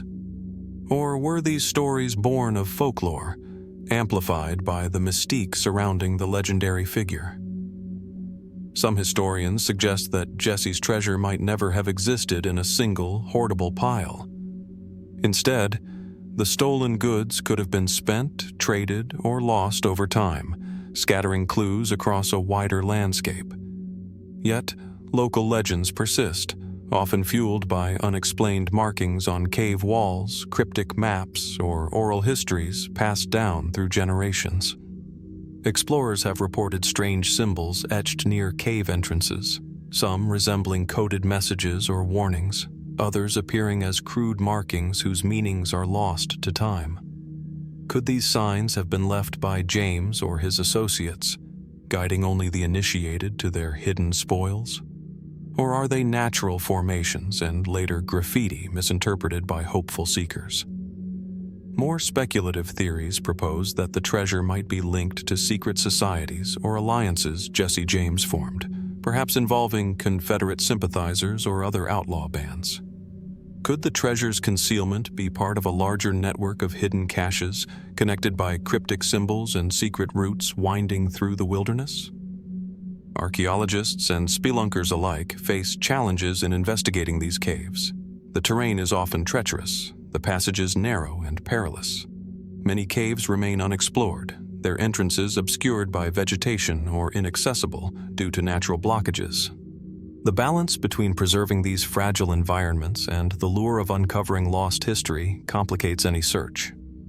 In addition, some caves have yielded artifacts, old coins, rusted weapons, and fragments of clothing that may date to the late 19th century. While these finds tantalize with their possible connections to Jesse James's era, none have conclusively proven the existence of a vast hidden treasure. What if the treasure itself is less tangible than gold and jewels? Could the real mystery lie in the stories, the folklore, and the enduring symbol of Jesse James as a figure who continues to captivate imaginations and defy historical closure? As we peer into the darkness of Arkansas's caves, the questions multiply. What secrets do these ancient hollows hold? How much truth hides beneath the layers of legend and myth? And what will it take for the lost treasure of Jesse James to finally emerge from the shadows? The caves stand silent, guarding their mysteries beneath the earth. Whether treasure lies buried within or remains forever lost to time, the story beckons. An invitation to look deeper, to listen closely, and to wonder what remains hidden just beyond reach. Flowing from the rugged caves of Arkansas and the legends that hide within, our journey takes us westward to the arid landscapes of Arizona, where beneath the relentless sun and shifting sands lie the enigmatic Wobblitz stones. Ancient rocks inscribed with strange hieroglyphs that defy easy explanation. Nestled within a remote stretch of Arizona's desert, the Wobblitz stones present themselves as silent witnesses to a forgotten past. These large, weathered boulders, scattered across a dusty plateau, bear a series of intricate carvings, symbols and figures etched deep into stone faces, their edges softened by centuries of wind and erosion. At first glance, the markings resemble a form of ancient script, yet their meaning remains elusive, unlike any known Native American petroglyphs in the region. Archaeologists have studied the site carefully, dating the carvings to several hundred years ago, but their origin sparks debate. Some suggest that these symbols represent a localized form of communication, a ritualistic language used by indigenous peoples now long gone. Others propose that the hieroglyphs might be linked to transcontinental contacts, perhaps evidence of early explorers or traders whose stories have been lost to time. The designs on Wobblitz stones are curious. Some appear geometric and abstract, while others depict humanoid shapes and animal forms. yet none align neatly with familiar tribal iconography or documented ancient alphabets. What was the purpose of these carvings? Were they a sacred script, a record of events, or a map pointing towards something yet undiscovered? Local oral histories add to the intrigue. Some nearby native communities speak cautiously about the stones, hinting at spiritual significance and cautioning outsiders against disturbing the site. Could these hieroglyphs hold coded knowledge, stories passed down through generations, now obscured beneath layers of mystery? Beyond the scholarly theories, fringe speculation has taken root. Some believe the Blit stones may be the remnants of a lost civilization or the mark of ancient visitors from distant lands, an idea both captivating and controversial. If true, what might this mean for our understanding of pre-Columbian history in North America? Others ask if the stones could be an early form of cryptography, a hidden language meant to conceal information from outsiders. Were these carvings a secret message? And if so, who was the intended audience? Despite numerous attempts to decode the symbols, consensus remains out of reach. The site resists easy categorization, challenging historians, linguists, and archaeologists alike. Every new theory opens further questions rather than definitive answers. The environment itself adds another layer to the enigma. Arizona's harsh desert climate preserves the stones, yet erodes the finer details of their carvings. How much of the original message has been lost to time? Could there be related sites nearby, undiscovered and holding keys to unlock the stone's secrets? As modern visitors approach Blit's stones, the quiet desert amplifies the sense of isolation and timelessness. The stones stand as mute storytellers, their messages carved in a language that teeters on the edge of comprehension. They invite us to ponder not only who made them, but why, and what truths remain hidden beneath the surface. What if the carvings are a fragment of a larger puzzle, evidence of connections between ancient peoples or forgotten chapters of human history? Or are they simply the work of unknown artists, whose meanings faded with their creators? The Blit stones endure, enigmatic and steadfast. Their hieroglyphs echo a silent question across the ages. What mysteries are still waiting to be uncovered in the vast, sun-baked expanse of the Wild West? Flowing from the quiet stones of the ancient city in Colorado, our journey takes us further into the heart of the Southwest, to the banks of the Salt River in Arizona. A place where history, legend, and mystery intertwine beneath the desert sun. Here, etched into rugged rock faces along the river's course, lie the enigmatic Apache treasure codes, cryptic carvings that have puzzled historians and treasure seekers alike for generations. The Salt River winds its way through a landscape marked by jagged cliffs and sun-baked mesas, a terrain both beautiful and unforgiving.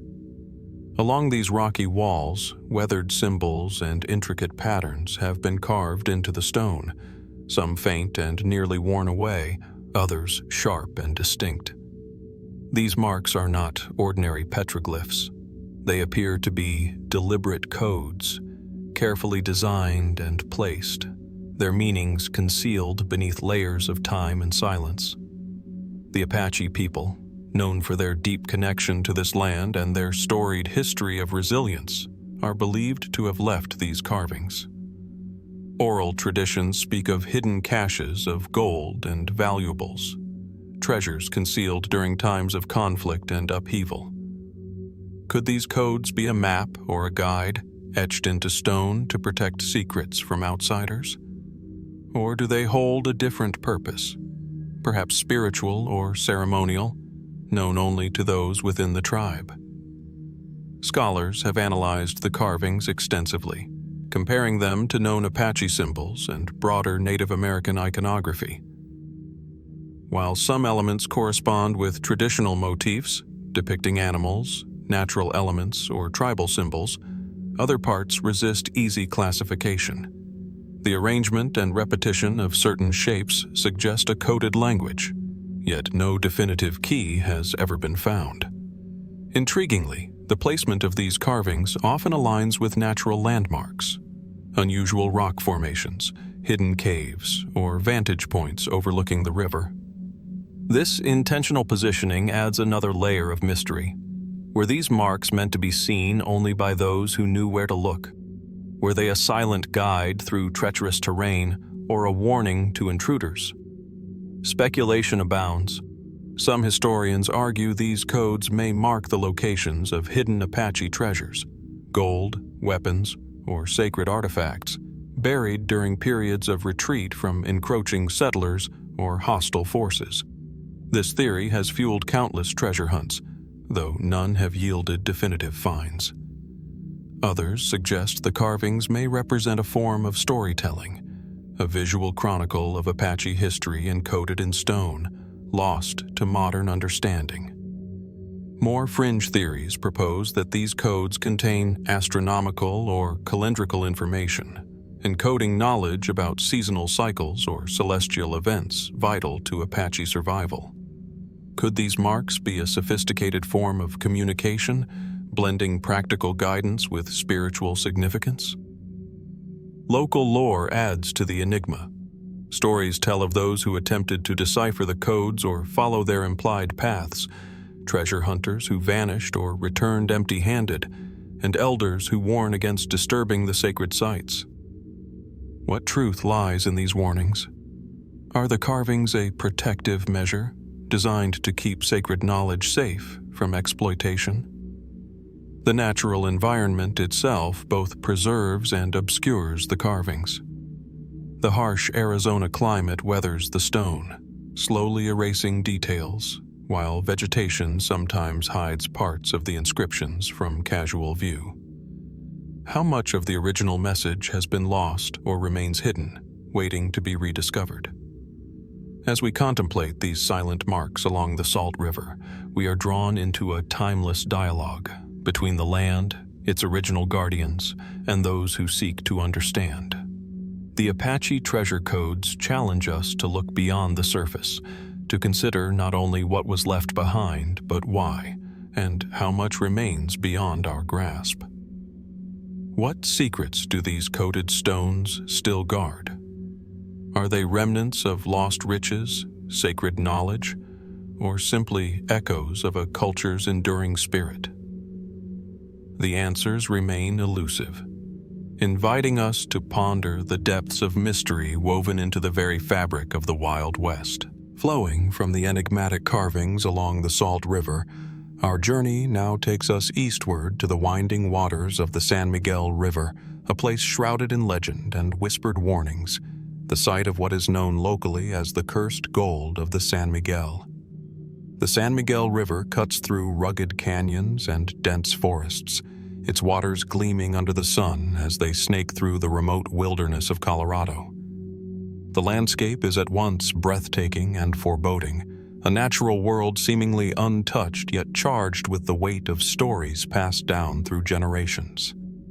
It is here, along these riverbanks and hidden crevices, that rumors of a gold treasure have persisted for more than a century. Historical records confirm that during the late 1800s, prospectors and miners flocked to this region, drawn by tales of rich veins of gold and precious metals. Some documented expeditions returned with small but valuable finds, fueling the hopes of fortune seekers. Yet, alongside these tangible claims, there arose darker stories, accounts of misfortune, disappearance, and tragedy, all connected to a particular hoard of gold said to have been cursed. Local folklore describes the cursed gold as belonging to a band of outlaws, or perhaps a Native American tribe, whose sacred wealth was hidden or lost along the river to protect it from enemies. It is said that those who sought to claim this treasure without respect for its origins faced inexplicable accidents, sudden illness, or vanished without a trace. Could this be mere superstition, or is there something more to these eerie tales? Archaeologists and historians acknowledge the documented mining activity in the area, but struggle to verify the existence of a single, concentrated cache of cursed gold. Yet the stories persist, woven into the cultural fabric of the region, testaments to the dangers and mysteries inherent in the Wild West. The curse itself remains undefined, a vague but palpable force that both deters and entices. Some researchers propose that the gold was deliberately concealed, protected by traps or natural obstacles, and the curse may have been a warning, a deterrent crafted by those who hid it. Others suggest psychological explanations. The harsh, isolated environment and the desperation of prospectors might have bred rumors and fears that became legends. Speculative theories even venture into the supernatural. Could the curse be tied to spiritual guardians, ancient rituals, or unresolved conflicts between indigenous peoples and settlers? Or is it a metaphorical curse, an echo of greed, betrayal, and loss that haunts the gold as much as the land itself? The landscape holds clues but also conceals secrets.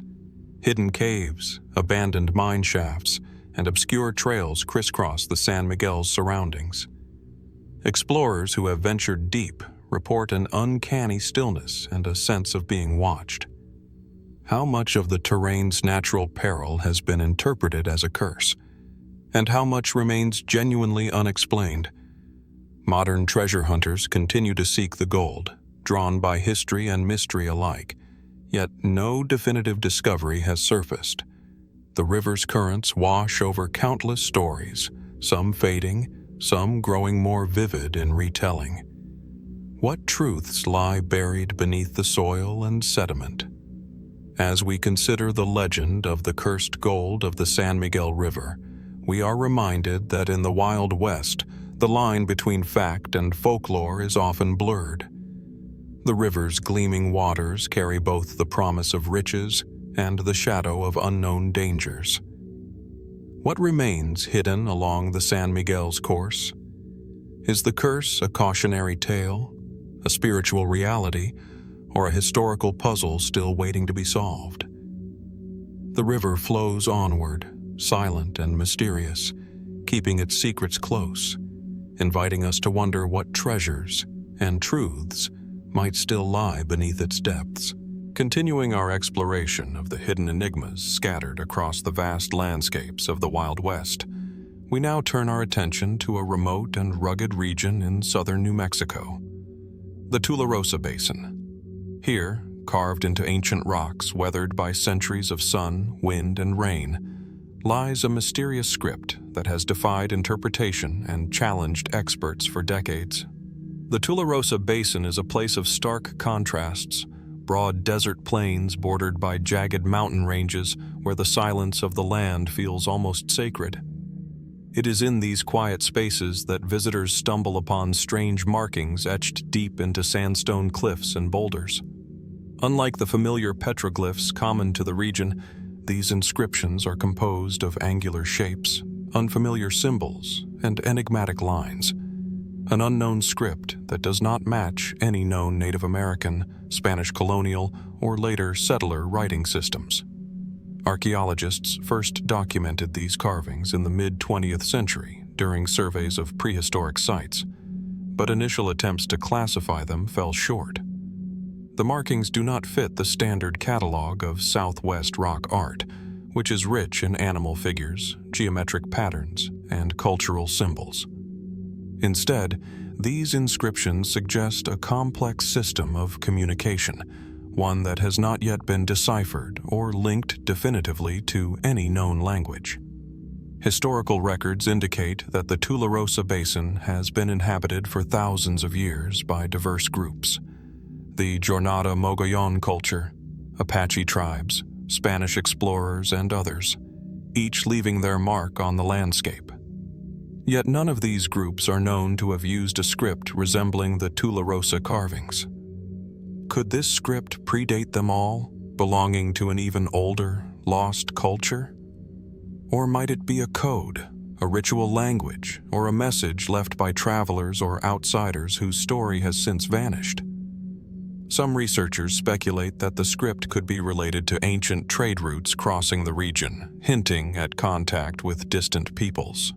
Others propose that the markings might encode astronomical information, territorial boundaries, or spiritual concepts known only to a select few. The shapes appear deliberate, arranged in sequences that imply syntax and structure, yet no Rosetta Stone has emerged to unlock their meaning. Speculative theories have also emerged, including suggestions that the script might be linked to early European explorers or even pre-Columbian transoceanic contact, though these ideas remain controversial and unproven. The lack of any corroborating artifacts or documents makes such claims difficult to substantiate, but they nonetheless add layers to the mystery. The setting itself adds to the intrigue.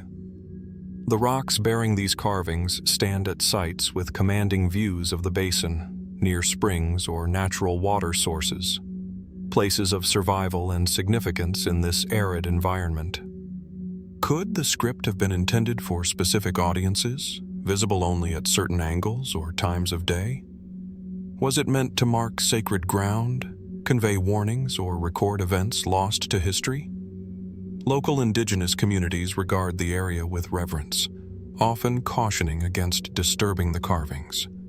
Their oral traditions acknowledge the presence of mysterious marks on the land, but offer little insight into their origins or meanings. This silence preserves the mystery, reminding us that some knowledge may remain beyond reach. The passage of time has both preserved and eroded the script. Weathering has softened edges and obscured details, making study difficult. Modern technology, such as 3D scanning and digital enhancement, has begun to reveal subtle patterns invisible to the naked eye, yet the core puzzle endures. As we consider these unknown carvings in the Tularosa Basin, we confront the enduring question of what lies beyond our current understanding of the past. Who carved these symbols? What stories did they tell? And why did their language fall silent, leaving only these cryptic marks behind? The Tularosa script stands as a quiet sentinel to a chapter of history still unwritten, an open invitation to wonder and explore. It reminds us that the Wild West, vast and ancient, holds secrets layered deep within its stones, waiting for the curious and the patient to uncover their truths. Flowing from the enigmatic inscriptions etched deep into the ancient rocks of the Tularosa Basin, we now venture westward to one of the most forbidding and enigmatic landscapes of the American Southwest, Death Valley, California. Amidst its vast stretches of arid salt flats and jagged mountain ranges lie petroglyphs whose origin and meaning continue to perplex scholars and visitors alike. Death Valley's harsh environment is a place of extremes: scorching daytime heat, biting cold at night, and a silence so profound it seems to absorb all sound. Yet, within this unforgiving terrain, there are sacred sites where generations of indigenous peoples left their mark. The petroglyphs scattered throughout these rocky outcrops are among the most intriguing. Carved into weathered stone faces, these images range from simple geometric shapes to intricate figures that evoke animals, human-like forms, and mysterious abstract patterns. Archaeologists have long studied these carvings, attributing many to the ancestors of the Timbisha Shoshone people, who have inhabited the region for thousands of years. The petroglyphs are thought to represent aspects of daily life, spiritual beliefs, and interactions with the natural world. Yet, beyond these reasonable interpretations lies a deeper mystery. Some symbols defy straightforward explanation, while others resemble imagery found far beyond Death Valley, raising questions about cultural exchange or forgotten histories. Dating these petroglyphs proves challenging. The desert's dry climate preserves the carvings remarkably well, but the lack of organic material prevents precise radiocarbon dating. Some images may be thousands of years old, while others might be more recent. This layered timeline only adds to the complexity, suggesting the site was revisited and reinterpreted by successive peoples. Among the most puzzling petroglyphs are those that seem to depict figures not native to the region or even to Earth itself. Some researchers have pointed to stylized shapes resembling stars, otherworldly beings, or unknown symbols, sparking speculation about ancient astronomical knowledge or encounters beyond the ordinary. While such ideas remain speculative and controversial, they underscore the enigmatic nature of the site. Others propose that the petroglyphs served as a kind of map or coded message, guiding travelers through the treacherous terrain or marking sacred places. Could some carvings correspond to underground water sources, seasonal migration paths, or celestial events? If so, what knowledge was encoded in stone, and who possessed it? Folklore and oral traditions from local tribes often treat these carvings with reverence, emphasizing their connection to spiritual practices and ancestral heritage. Yet, these stories offer few concrete clues about the exact meanings or origins of the more cryptic symbols. This respectful silence preserves a veil of mystery, reminding us that some knowledge remains sacred and beyond the reach of modern inquiry. Modern explorers and researchers continue to document and analyze the petroglyphs, employing advanced imaging technology to reveal faint lines and details invisible to the naked eye. Each discovery deepens the enigma rather than solving it outright.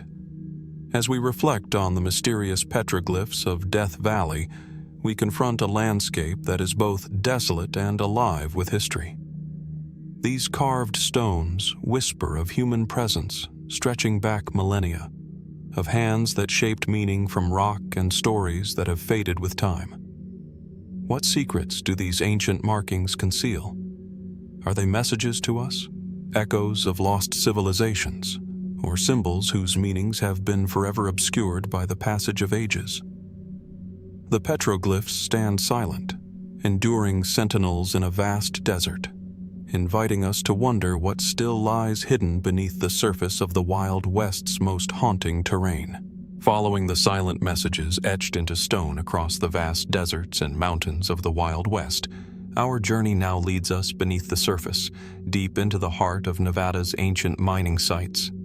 Here, within the shadows of abandoned tunnels and forgotten shafts, lie artifacts that defy easy explanation, precision-made copper objects whose origins continue to puzzle historians and archaeologists alike. Nevada, long renowned for its rich mineral deposits, is home to a network of mines that have been exploited for centuries. Some of these mining sites date back hundreds, if not thousands of years, predating the modern rushes of the 19th century. Within these dimly lit corridors, explorers and researchers have uncovered copper artifacts that exhibit an astonishing level of craftsmanship, so precise and refined that many experts struggle to reconcile their existence with the known technological capabilities of the era. These copper objects, ranging from delicate tools and ornaments to intricate geometric pieces, exhibit sharp edges, uniform thickness, and smooth surfaces that suggest advanced metallurgical techniques. Their designs are sometimes abstract, at other times surprisingly sophisticated, and in some cases bear markings or symbols whose meanings remain elusive. How were such objects produced in what is often considered a relatively primitive period? What purpose did they serve, and who crafted them? Mainstream archaeological interpretations suggest that these artifacts belong to indigenous groups who inhabited the region, using local copper deposits for practical and ceremonial purposes. Indeed, the use of native copper in pre-Columbian North America is well documented, with tools and adornments fashioned through cold hammering and simple annealing processes. Yet the exceptional precision and complexity of the Nevada copper pieces have led some scholars to question whether there might be more to the story. Could these artifacts be remnants of an advanced culture, one whose metallurgical knowledge surpassed what is traditionally attributed to the region's prehistoric peoples? Or perhaps they represent a lost technological legacy, skills that vanished with time and were never recorded in history. Some even speculate about the possibility of early transcontinental contacts, where knowledge might have been exchanged across vast distances, leaving traces in the form of these enigmatic objects. Adding to the mystery is the scarcity of detailed records or excavations published about these artifacts.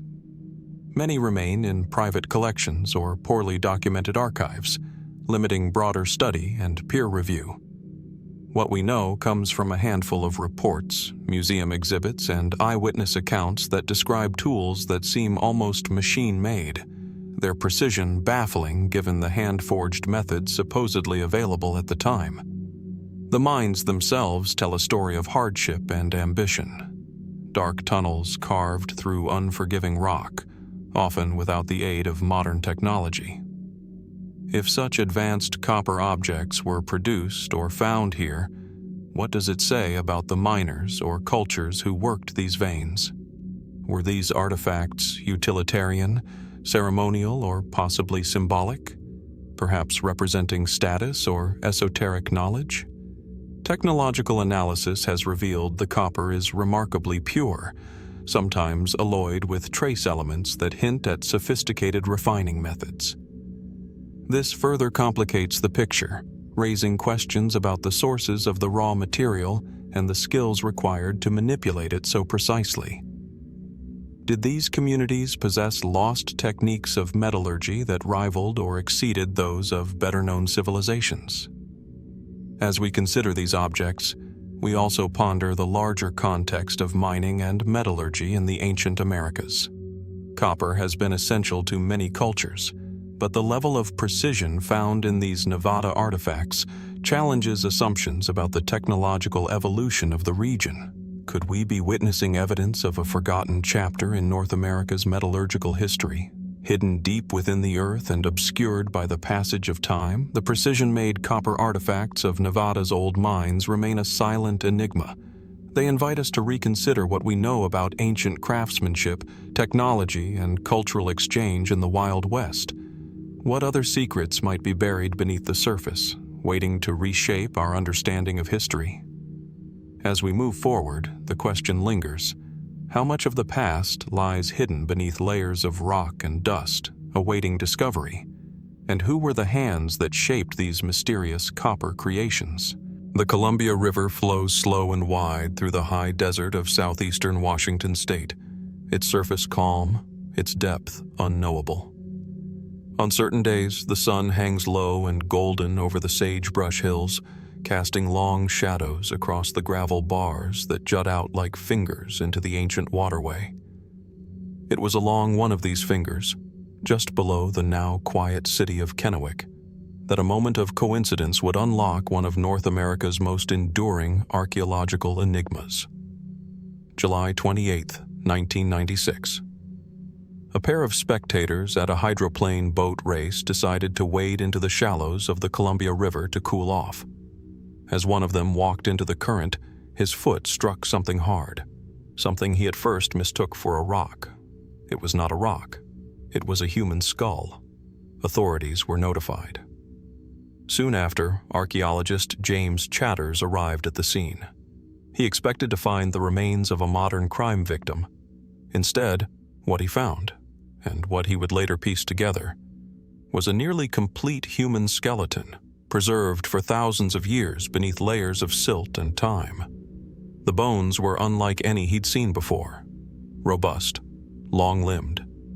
And the skull, its shape bore features that did not fit the common profiles of the region's known indigenous populations. Radiocarbon dating confirmed what some already suspected. The remains were roughly 9,000 years old. They came to be known as the Kennewick Man. From the beginning, Kennewick Man's physical characteristics sparked controversy.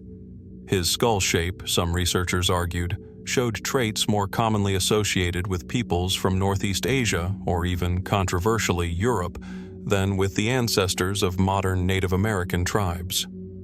Was this just an anomaly in a population we still poorly understand, or was it something more? Forensic anthropologists studied the bones in meticulous detail. His height, around 5 feet 7 inches. His build, slender but strong, with signs of heavy muscular use, suggesting a life of constant physical labor. One of his ribs showed evidence of a well-healed injury from a spear, possibly an atlatl, a kind of throwing weapon used in prehistoric hunting. Embedded in his pelvis was a stone projectile point, ancient, chipped, and precise. It seemed he had survived a violent encounter, but who had he been fighting? And where had he come from? The scientific intrigue was almost immediately overshadowed by a fierce legal and ethical battle. Several Native American tribes, including the Umatilla, Yakima, and Nez Perce, claimed the remains under the Native American Graves Protection and Repatriation Act, known as Nagpre. To them, Kennewick Man was not a mystery or an outsider. He was an ancestor, and he deserved to be reburied according to traditional customs. But scientists pushed back. They argued that, based on the preliminary data, the remains might not be affiliated with modern tribes, that he might represent a different migratory path altogether, perhaps a group that had come to the Americas along a different route, or at a different time. For nearly 2 decades, the remains became the subject of a legal tug-of-war between indigenous rights and scientific curiosity. Was this a question of heritage, or a quest for knowledge?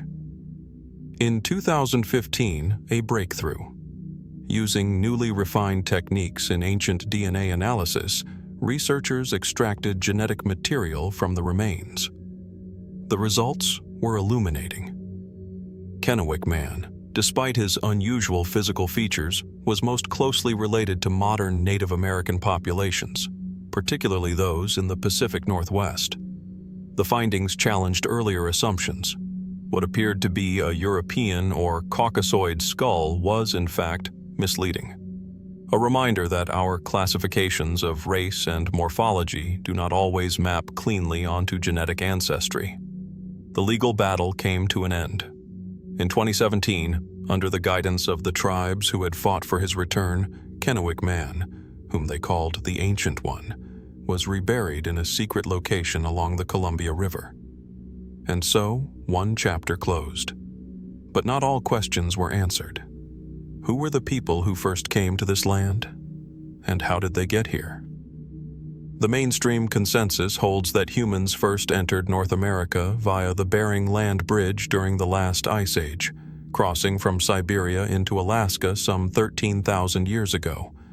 But Kennewick Man's age, and the mounting evidence from other ancient sites like Monte Verde in Chile or the Buttermilk Creek complex in Texas, suggest a more complex story. Could there have been earlier migrations? Perhaps by sea, skirting the coast in small watercraft, long before the glaciers receded? Kennewick Man's diet, rich in marine life, supports this possibility. The levels of nitrogen in his bones indicate that much of his protein came from fish and sea mammals. Was he part of a coastal culture lost to time and tide? And what of the weapon that wounded him? The stone point lodged in his hip had been expertly shaped, a weapon of its era, yet also distinct. Could it reveal something about the group he belonged to, or the people he may have clashed with? Was it a territorial dispute? A ritualized conflict? Or something else entirely? As with any ancient mystery, the gaps in knowledge leave room for speculation. Some fringe researchers argue that Kennewick Man's skull reflects evidence of transoceanic contact, that perhaps small populations from ancient Europe or Asia made their way to the Americas thousands of years before Columbus, before even the Ice Age crossing. Others suggest that he may represent a now extinct lineage, one that migrated into the continent and then vanished, leaving only the faintest genetic traces. There are even more speculative ideas, tales of lost continents, ancient seafarers, and knowledge forgotten by history. Mainstream science remains skeptical, and rightly so. But the persistence of such theories speaks to something deeper. a yearning to understand what came before and who walked these lands in an age before memory. Standing on the banks of the Columbia River today, it's easy to overlook the currents of time that flow just beneath the surface. The gravel bar where Kennewick Man was found is once again quiet, its waters unremarkable to the casual eye. But somewhere beneath the soil, perhaps not far away, others may still lie undiscovered. Other bones, other stories. What will they tell us? What truths have we yet to uncover in this wide, wild land? The Ancient One has returned to the earth, but the questions he raised remain. Silent, lingering, waiting. And so, the river flows on. As the calendar of mysteries turns from the Ancient One along the Columbia River, our journey leads deeper into the desert expanse of Nevada. The high plateau near the Great Basin shimmers beneath a relentless sky, where sagebrush and scrub pines stretch across undulating ridges, and the wind carries a quiet that is almost empty. Among these arid hills lies a low ridge marked by a yawning dark hole in the rock, a doorway into secrets buried beneath the sun-bleached earth. This is Lovelock Cave. At first glance, the opening appears modest, a crescent-shaped mouth in the hillside, perhaps 15 or 20 feet wide at its entrance, drawing you inward with the promise of cool shadow. But it was inside this unassuming crevice, dry, dusty, echoing with the hush of centuries, that echoes of an ancient and unexpected story began to emerge. In the early decades of the 20th century, miners harvesting bat guano for fertilizer accidentally sliced into layers of human occupation. Beneath the surface lay artifacts that stunned the excavators. Finely woven sandals longer than 15 inches, intricately constructed baskets, net fragments, carved duck decoys, and tools forged from wood and bone with astonishing craftsmanship.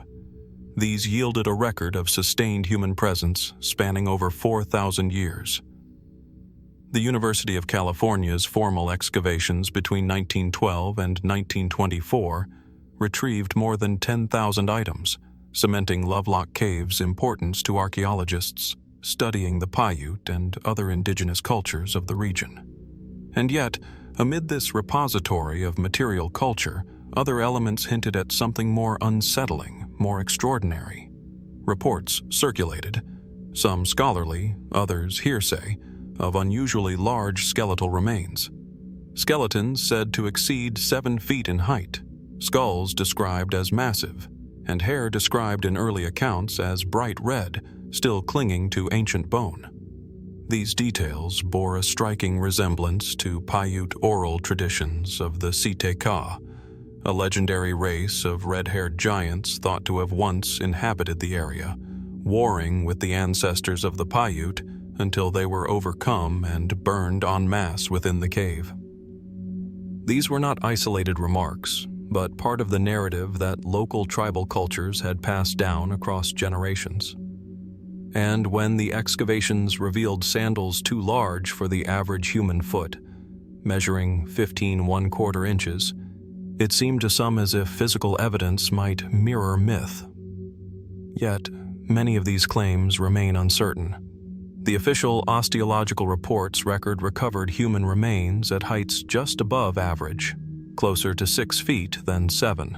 That in itself is unusual perhaps for the era and environment, but not beyond the range of human variation.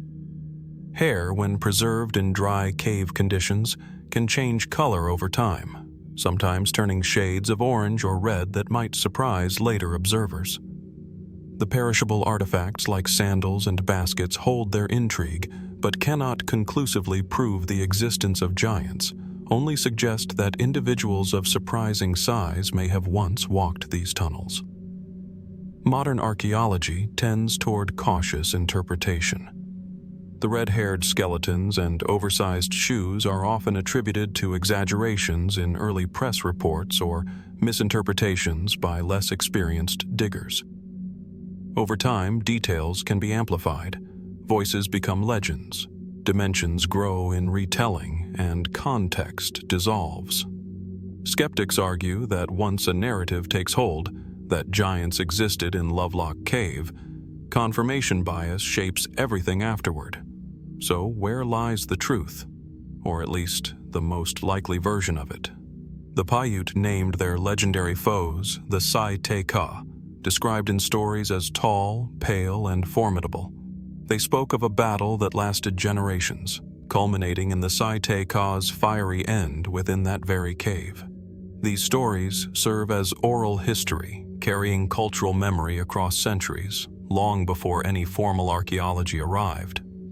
Between 1912 and 1924, when excavations turned the cave's soil, the field crew documented remains of individuals who were, in the main, within normal human size range, but some did measure taller than typical. The sandals measuring 15 inches could be worn by men near 6 feet plus. No concrete remains exceeding 7 feet are cataloged in museum records or peer-reviewed reports, though whispers of them persist in secondary accounts or early newspaper retellings. Was this a case of oral tradition converging onto real traces of larger individuals, but not necessarily mythical giants?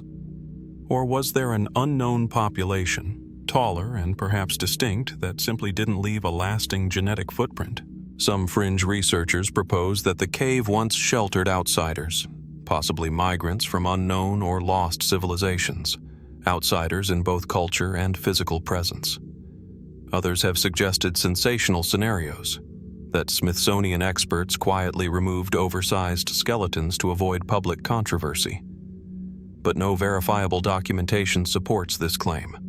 Instead, artifacts from Lovelock Cave now reside largely in museum collections, not always displayed, sometimes without full provenance, that has fueled speculation of suppression or obscurity. Red hair fibers, when found, are often attributed to oxidative change in keratin, or post-burial staining. And reports of unusually shaped skulls may reflect incomplete excavation methods or mislabeled bones. Mainstream scholars lean toward a sober interpretation. This was a long-lived site inhabited by Paiute ancestors and their predecessors. Occasional individuals may have been unusually tall. Legends of giants may reflect real differences made larger in mythology. Yet the persistence of the tale endures. Why? Because beneath those artifacts and bones lies something more than bone and leather. It's a convergence of narrative and material, of spoken memory and physical trace.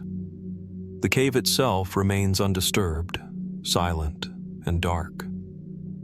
Standing at its entrance today, you can feel its impermeable quiet, clutching at the shadows where daylight fades. Outside, desert winds carry no answers. Inside, time has paused in layers of loess and debris, waiting. What if the stories were always meant to exceed the facts?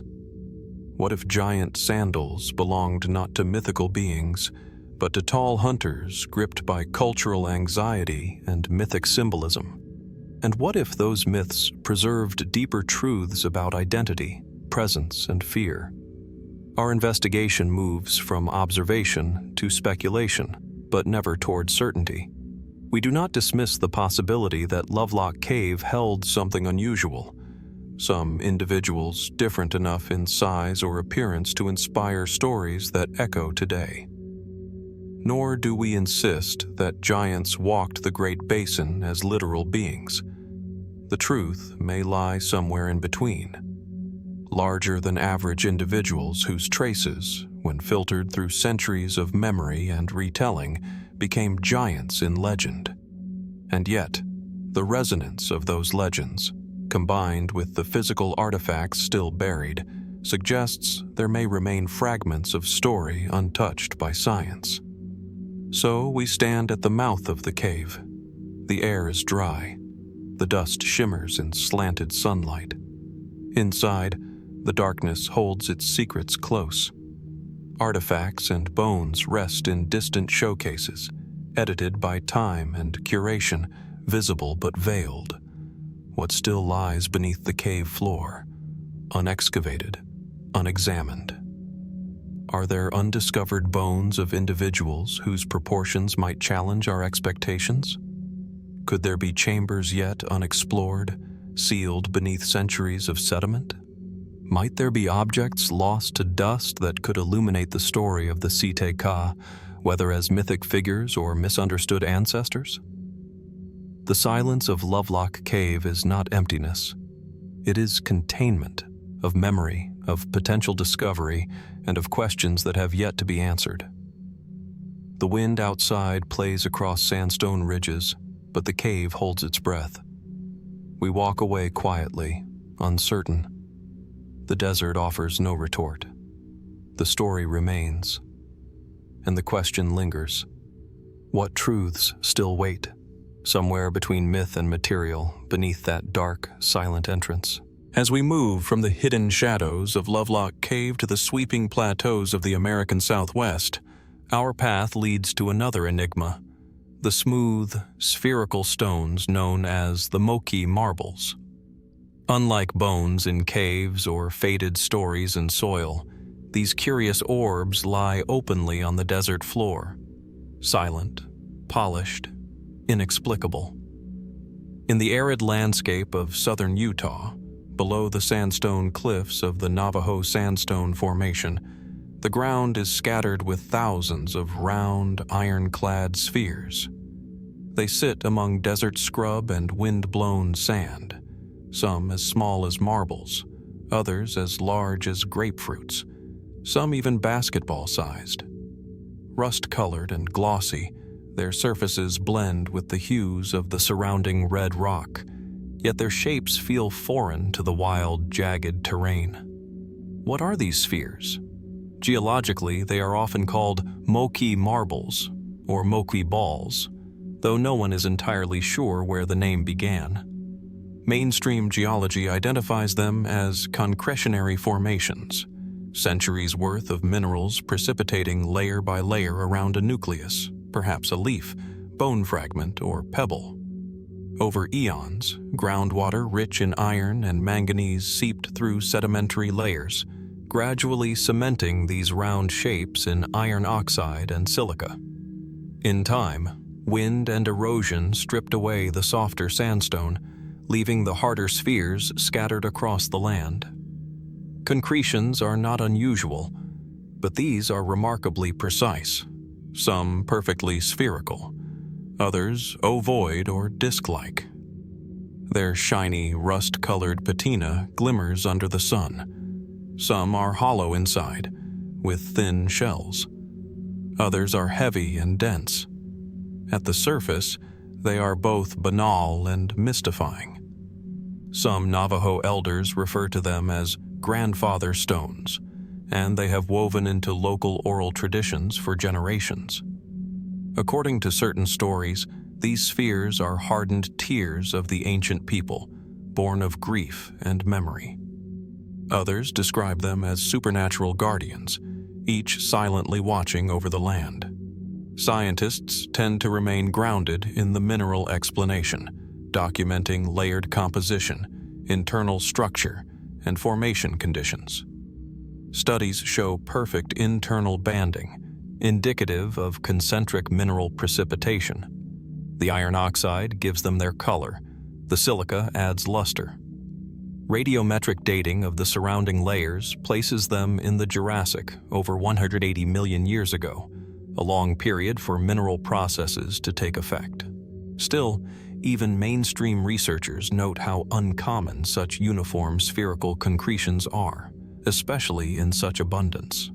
They examine nuclei, internal cavities, and banding irregularities, cataloging data, measuring diameters, comparing densities, but the exact conditions that produced thousands of these nearly perfect spheres remain unusual. Beyond science, the spheres have drawn outsider interests. Some fringe theories propose that the Moqui Marbles are ancient artifacts manufactured by a lost civilization, intentionally shaped for unknown purposes. Others suggest they were used as sling projectiles or as ball-bearing-like tools in prehistoric machinery. These ideas are speculative. No tool marks have been observed, and no archaeological context connects the spheres to human activity. More exotic theories emerge among amateur explorers that these are geologically improbably formations, perhaps meteoritic iron deposits, or leftovers of a cataclysmic event. None of these claims are supported by isotopic analysis or known precedents in geology. Even local legends add layers. Some accounts claim that the spheres hum or whisper when gathered near campfires. Others insist that water poured over them bubbles mysteriously. Field researchers largely dismiss these as folklore or coincidence, perhaps reactions of minerals to heat or moisture. But the stories persist, passed from traveler to traveler as gentle warnings. These stones belong to the desert's memory. So we stand in the desert, near these orbs, each one a polished enigma nestled among brush and sand. Some are cracked open, revealing cavities lined with crystalline growth. Others are so round they appear impossibly made. Some weigh only a few ounces. Others tip the scales at several dozen pounds. Exposure and erosion gather them together, yet nothing obvious connects them to ancient human hands or to cosmic debris. Is the process of concretion enough to explain thousands of near-perfect spheres scattered across cliffs and washes? Could environmental factors, wetting and drying cycles, mineral-rich groundwater, iron-rich sandstone, have been just right to promote this rare outcome? Or might something else have been at play? Some fringe voices suggest channeling energetic fields, magnetic anomalies in the Navajo sandstone, or geomantic forces shaping these spheres into unnatural forms. But scientific surveys have found no measurable magnetic or radiogenic anomalies within or around the concretions. At the same time, the Navajo people's perspectives offer a more subtle view. What if these stones are meant not as tools or relics, but as seeds of memory? To them, the desert is alive with story, and each Moqui marble could be a signpost of loss, of endurance, of watching. The contrast remains stark. Geology describes mineral precipitation over millions of years. Oral tradition infuses the spheres with emotion and myth. Fringe theories challenge conventional science. No single narrative holds dominion. The truth, perhaps, lies at the edge. We can touch a sphere, feel its weight, observe internal bands like tree rings, smooth shells that echo millennia of formation. We can filter through mineral analyses, note the absence of tool marks or alien alloys. We can respect the stories of those who have honored the land for centuries. Yet still, a question hangs in the desert air. Why here, and why so many, and why so round? Walking among them today, mapping their locations, photographing their internal structures, researchers continue to seek patterns. Clusters in washes, alignment along bedding planes, occasional isolated giants, some as large as a foot in diameter. Yet no clear code or map emerges. There is beauty in randomness and mystery in that very patternlessness.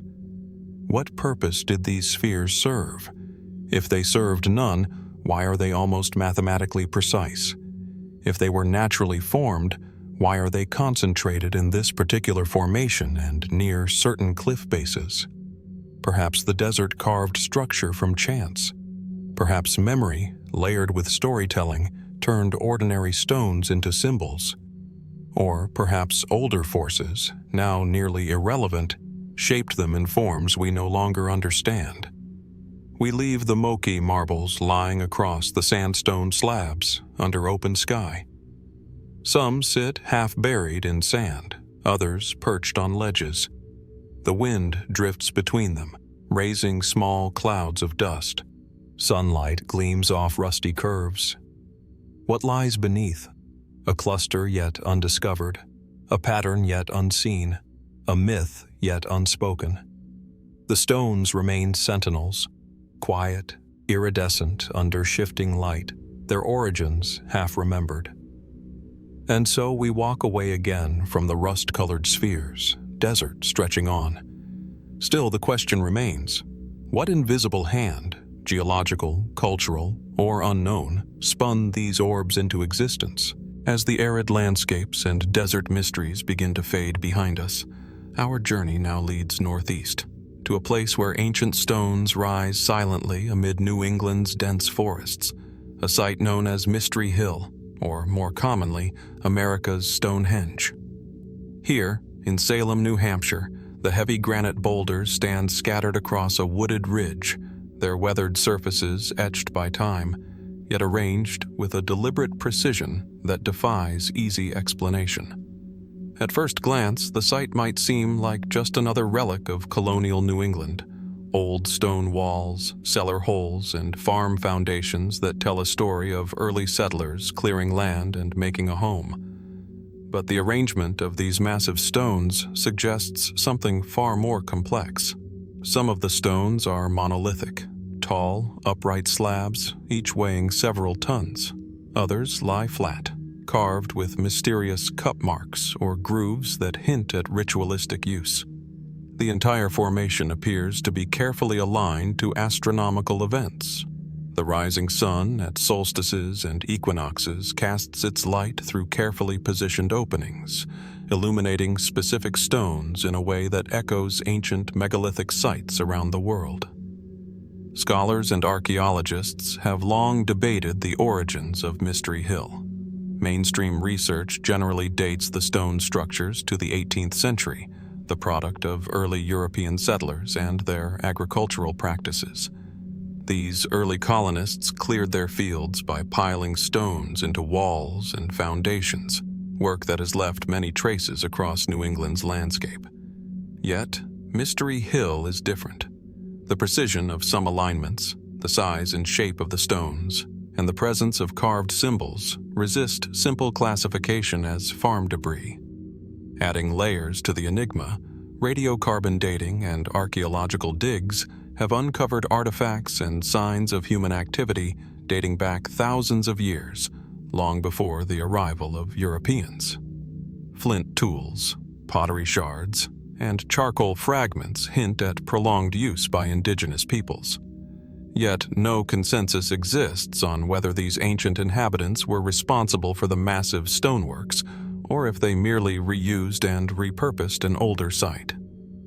Some indigenous oral histories from the Abenaki and other local tribes speak of sacred sites and places of power within the region, though specific references to the stone structures at Mystery Hill are limited and often symbolic rather than descriptive. These stories, passed down through generations, suggest a landscape alive with spiritual significance, an idea that resonates deeply with many who visit the site today. Beyond these more accepted historical and archaeological interpretations lie a wealth of speculative theories. Some researchers and enthusiasts propose that Mystery Hill was constructed by a pre-Columbian civilization, possibly linked to ancient transatlantic travelers like the Phoenicians or Celts. These theories draw on the site's solar alignments and megalithic style, comparing it to Old World monuments such as Stonehenge in England. Could such knowledge have crossed oceans in ancient times? The evidence remains elusive, and these ideas remain on the fringe, yet the very possibility invites wonder. Other voices suggest Mystery Hill was a ceremonial center, a place where early peoples observed celestial cycles, marked seasons, and held sacred rituals. The careful placement of stones might have functioned as a calendar, guiding planting, harvesting, and spiritual ceremonies, a living map of the heavens etched in stone. Yet the question remains, if Mystery Hill was built or used by ancient cultures, why does it stand so far north, isolated in New England's forests? How did knowledge of stone construction and astronomical observation arrive here? And how was it preserved across generations? The stones themselves offer few answers. Some are shaped with remarkable precision, with carved grooves and cup marks whose purpose remains unclear. Others are arranged in chambers and passageways that suggest enclosure and shelter, perhaps for ceremonial gatherings. The largest stones, some reaching over 10 feet high, weigh many tons. Moved and positioned with technology and labor that challenge assumptions about early inhabitants' capabilities. Visitors often report an intangible feeling, a sense of stepping into an ancient space where time seems to fold back on itself.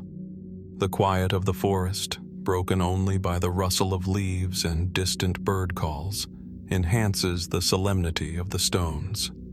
Standing beside them, it is easy to imagine the footsteps of those who came long ago, tracing rituals and observing skies beneath the same stars. Despite decades of research, Mystery Hill remains an open book with many pages missing. Excavations have uncovered fragments of pottery and stone tools, but little that definitively dates the megalithic structures themselves. The site's complex layering, colonial farm remains atop older indigenous artifacts, makes interpretation difficult, blurring lines between natural and human-made features. Is it possible that Mystery Hill is a palimpsest of human activity, layered through millennia, where each generation left its mark? Might these stones be a bridge between the pragmatic and the spiritual, the earthly and the celestial? Could some lost chapter of history explain their origins? Or are they simply the product of human curiosity and the timeless desire to connect with the cosmos? As we move quietly among the towering granite, shadows stretch across moss-covered boulders, and sunlight filters through the canopy in shifting patterns. The stones remain still, silent witnesses to mysteries we can glimpse, but not fully grasp. Their true story may lie buried beneath the soil, in the interplay of myth and history, waiting for a patient eye to decode their silent language. What secrets do the stones hold? What knowledge might have been lost to time, buried beneath centuries of earth and memory? The enigma of Mystery Hill endures, an invitation to explore, to wonder, and to seek the untold stories etched in granite beneath New England's forests. The dim glow of a dusty old carnival sideshow, the flicker of lantern light casting long shadows on cracked wooden floors. This is where the story of Elmer McCurdy begins, yet it unfolds far beyond the usual realm of the Wild West. His tale is one of crime, death, and a posthumous journey that blurs the line between legend and eerie reality. Elmer McCurdy was a man who lived on the edge of law and disorder in the early 20th century American frontier. Born in 1880, he became known as an outlaw and train robber, a figure as much a product of desperation as of circumstance. His life was marked by brushes with violence and evasion, but it was his death in 1911 that set in motion a series of events stranger than fiction. McCurdy was killed during a botched robbery in Oklahoma, his body claimed by a posse and eventually embalmed by a local undertaker. The embalming was far from ordinary. Instead of returning the body to family or proper burial, the undertaker kept the corpse, coating it with an arsenic-based preservative, an early, unintended form of taxidermy. The body was then displayed as a sideshow attraction, a macabre curiosity that traveled from town to town, plastered with a sign that read, "The Outlaw Who Wouldn't Give Up." What followed was a bizarre odyssey. Over the decades, Elmer McCurdy's preserved corpse changed hands many times. It was exhibited in carnivals, museums, and roadside attractions across the country. His desiccated remains were sometimes mistaken for a wax figure or a prop. One of the most astonishing moments came in 1976 when workers at a California television studio, preparing for a film shoot, discovered that what they thought was a rubber mannequin was, in fact, a real human body, still remarkably preserved. How could a man's remains become a traveling spectacle for over 6 decades, slipping through history largely unnoticed? What does this strange case tell us about mortality, memory, and the human fascination with death? The story is supported by documented facts: McCurdy's criminal record, the circumstances of his death, the embalming process, and the discovery of his body decades later. Yet the journey of his corpse is shrouded in mystery and oddity. Who authorized the display? How did the body survive such long exposure, changing owners and environments without disintegrating? Was there an eerie quality that compelled people to keep exhibiting him rather than seeking proper burial? Some have speculated that the unusual preservation was a freak of chemistry, the arsenic concoction creating a lasting, almost unnatural mummification. Others wonder if McCurdy's body was cursed or possessed of a strange energy that kept it intact against the odds. Folklore grew around the outlaw's corpse that wouldn't die, weaving stories of ghostly sightings and haunted exhibitions. Elmer's post-mortem career also reflects a darker cultural fascination, one where death becomes entertainment and the line between reverence and spectacle blurs. In a time when the Old West was already mythologized, his body became a grim relic of a disappearing era, frozen in time and spectacle. Yet questions remain. Was the display of McCurdy's corpse an act of disrespect or a way to preserve a fading chapter of frontier history? Did his story become a cautionary tale about the fragility of life and the unexpected ways in which we confront death? And how did the body survive the changing tides of time, shifting ownership and countless displays without completely decaying? The strange case of Elmer McCurdy invites us to ponder not just the man he was in life, but the haunting legacy he left behind.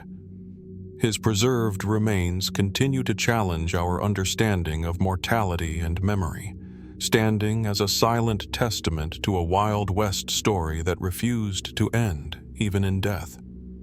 What other forgotten tales, hidden in shadowed corners of history, await rediscovery?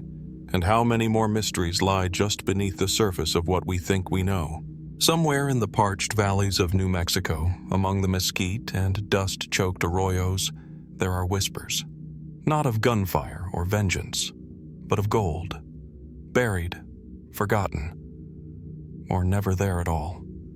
They call it the lost treasure of Billy the Kid, a fortune said to have vanished into the desert, tucked away by one of the West's most infamous outlaws.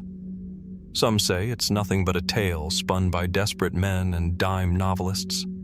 Others claim it's still out there, waiting, hidden beneath a weather-worn rock, inside a sun-bleached canyon, beneath the very soil where legends died. But where does the truth begin? And what, if anything, did the kid really leave behind? It begins, as most Western tales do, with a boy and a gun. Henry McCarty, better known to history as Billy the Kid, wasn't born into legend. He made it. Drifting through the New Mexico territory in the late 1870s, he quickly gained a reputation. Clever, fearless, dangerous. By age 21, he was wanted for murder. And by the time of his death, he had become a ghost in his own lifetime, pursued across canyons and cattle ranges, his name feared and romanticized in equal measure. But what few discuss, what lingers behind the saloon stories and outlaw ballads, is the money. Billy the Kid rode with gangs. He robbed stagecoaches. He raided ranches and participated in rustling operations that brought in more than just cattle. During the bloody Lincoln County War, alliances were made and broken. Guns were drawn, debts paid in blood, and behind it all, cash quietly changed hands. According to some accounts, Billy and his cohorts didn't just scrape by. They accumulated. Stolen payrolls, silver dollars from raids, bags of coin hidden from the law, never declared, never recovered. And then there's the curious account from 1880, just a year before his death. A former associate, Tom Folliard, later killed in a skirmish, once claimed that Billy had hidden a small fortune somewhere near the Rio Ruidoso. Not a treasure chest, perhaps, but more than enough to live on, or to disappear with. Could it have been real? Or was it just another tale, inflated by time and retelling? When Billy was finally cornered by Sheriff Pat Garrett at Fort Sumner in 1881, he had no known wealth on him. No coins, no stolen goods, just a revolver, a rifle, and the same boyish grin he was remembered for. But if Billy had looted and lived off more than 20 robberies, where did the money go? Some suggest he gave it away, shared it with allies, spent it as quickly as he stole it. Others are not so sure. In the years following his death, rumors of a hidden cache began to circulate. Old-timers in Lincoln County recalled Billy disappearing for days at a time, riding alone into the wilderness, only to return flush with supplies and ammunition. Certain locations became points of interest: Nogle Canyon, White Oaks, the Capitan Mountains, places remote, dry, and unchanged even today. Treasure hunters, some equipped with modern gear and metal detectors, have scoured the area for decades. They've uncovered artifacts, old bullets, even rusted horse tack, but never the fabled stash. Could it have been moved? Could someone else have found it and kept silent? Or was it all just a convenient legend for men chasing glory in the shadow of a long-dead outlaw? There is one strange detail, small but persistent.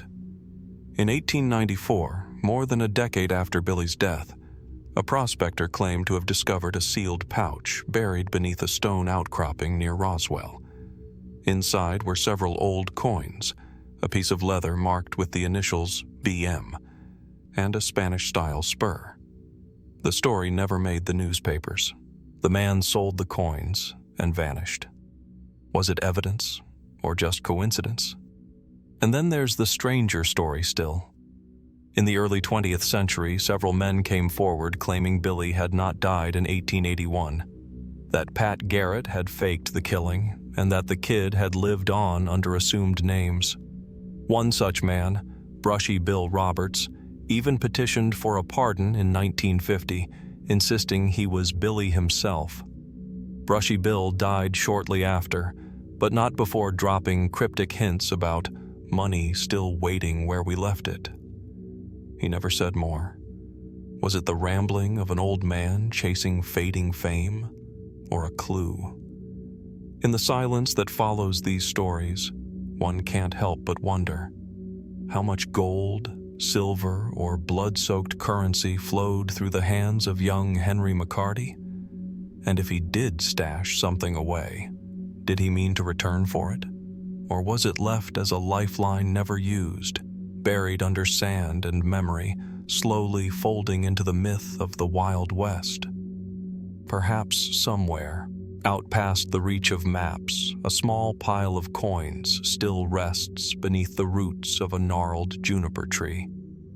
Or perhaps the true treasure of Billy the Kid lies not in riches, but in the chase, the mystery, the way his legend continues to ride on the wind. The frontier has long since vanished, but beneath its dry and silent soil, some secrets still sleep. Are we simply chasing ghosts? Or is something real, still waiting to be found? In the high deserts of western Nevada, where the wind sweeps across salt flats and jagged rocks rise like forgotten sentinels, there are places where silence clings to the land. The air is dry and thin, the sun unrelenting. Creosote and sagebrush crackle underfoot, and rust-colored hills stretch to the horizon like waves frozen in time. This is the kind of landscape that holds on to secrets. And among the oldest of those secrets is a legend whispered between travelers, prospectors, and the few who still listen. Somewhere in these desolate canyons lies a cache of Mormon gold, hidden, protected, perhaps even cursed. The story, like the desert itself, offers little in the way of clear answers, but it refuses to disappear. It is said that in the mid-1800s, as the Church of Jesus Christ of Latter-day Saints sought to expand its territory beyond the Salt Lake Valley, members of the Mormon Battalion and early Mormon settlers ventured westward, crossing into what is now Nevada. This was a time of great uncertainty, just before the gold rush began reshaping the American West. The church, led by Brigham Young, had ambitions not just of survival, but of building a self-sufficient Zion in the wilderness. According to various accounts, as Mormon pioneers and militia units moved supplies across these lands, they occasionally mined, purchased, or were gifted gold, either as payment, tithing, or trade. But in a region beset by lawlessness and growing hostility from non-Mormon settlers, moving wealth openly became a risk. It's here that the trail grows colder and stranger. Some believe that in the late 1850s, a wagon train carrying gold bound for Salt Lake City was ambushed near the Pahranagat Valley, or possibly farther north, closer to Walker Lake.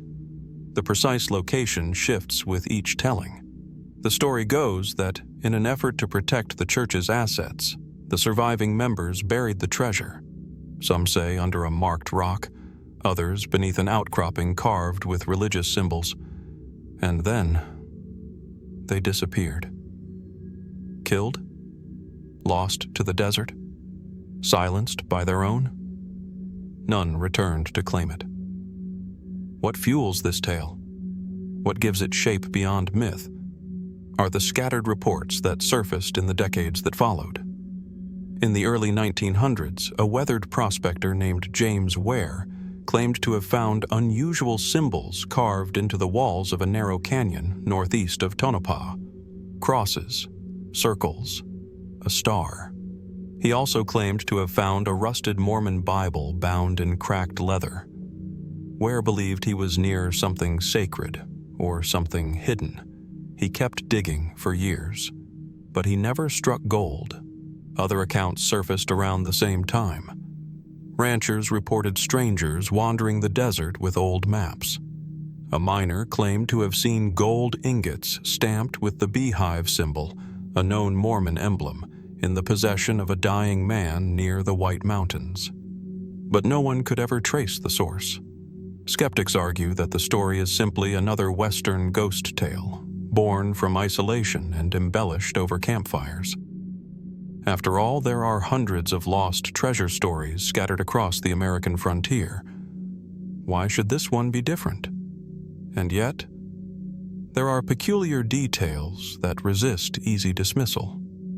In 1934, a government surveyor named Alton Beck recorded in his field journal an encounter with an elderly Native American guide who, upon seeing Beck's tools and maps, told of a Valley of Gold, known only to his tribe, a place the white-robed men once visited long ago. He described symbols etched into stone, buried under sand, near a place where the sun rises between two broken peaks. Beck noted the location, somewhere near the Shoshone Range. He never returned to investigate. Could this have been the same site? Or just another illusion painted by memory and distance? As recently as the 1970s, a small group of amateur historians mounted an expedition into the remote canyons north of Goldfield. Their goal was simple: to find physical proof that Mormon gold had once been moved through the region. They found no treasure, but they did discover something odd. A half-buried wagon wheel, iron reinforcements still intact, and nearby, a crude stone circle that didn't match native construction patterns of the area. There were no records of any settlements nearby. Was it coincidence? Or was it part of a trail long since erased by dust and time? Some have suggested that if the Mormon gold ever existed, it was quietly recovered by church operatives decades ago, buried, then exhumed under the cover of secrecy.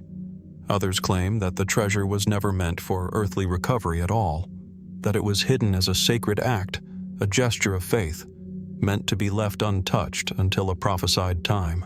A few fringe theorists even tie the story to broader conspiracies about hidden vaults beneath Utah's Wasatch Range, or ancient maps encoded with religious symbolism. They point to cryptic references in early church diaries, mentions of burdens carried west or precious things placed beyond reach of Gentile hands. But the desert offers no confirmation. It is vast. indifferent. It swallows trails, bleaches bones, and waits. So we are left with fragments, names, symbols, places where compasses behave oddly and satellite imagery shows nothing but rock and heat. No definitive proof, no gold, only questions. Why would the story persist for over a century? Who would risk death to protect it, or fabricate it? And if the treasure does exist, why has no one found it? Perhaps the lost Mormon gold was never about wealth at all. Perhaps it was about power, secrecy, faith, or something more elusive still, a truth buried not just beneath stone and dust, but in silence. And so the question remains, in the lonely canyons of Nevada, where the wind still howls through broken rock, does a forgotten trove of gold still lie hidden? Or has it already been claimed by someone who never spoke a word? What else, we must wonder, lies beneath the surface of the West's quietest places? Still buried, still waiting, still unsolved.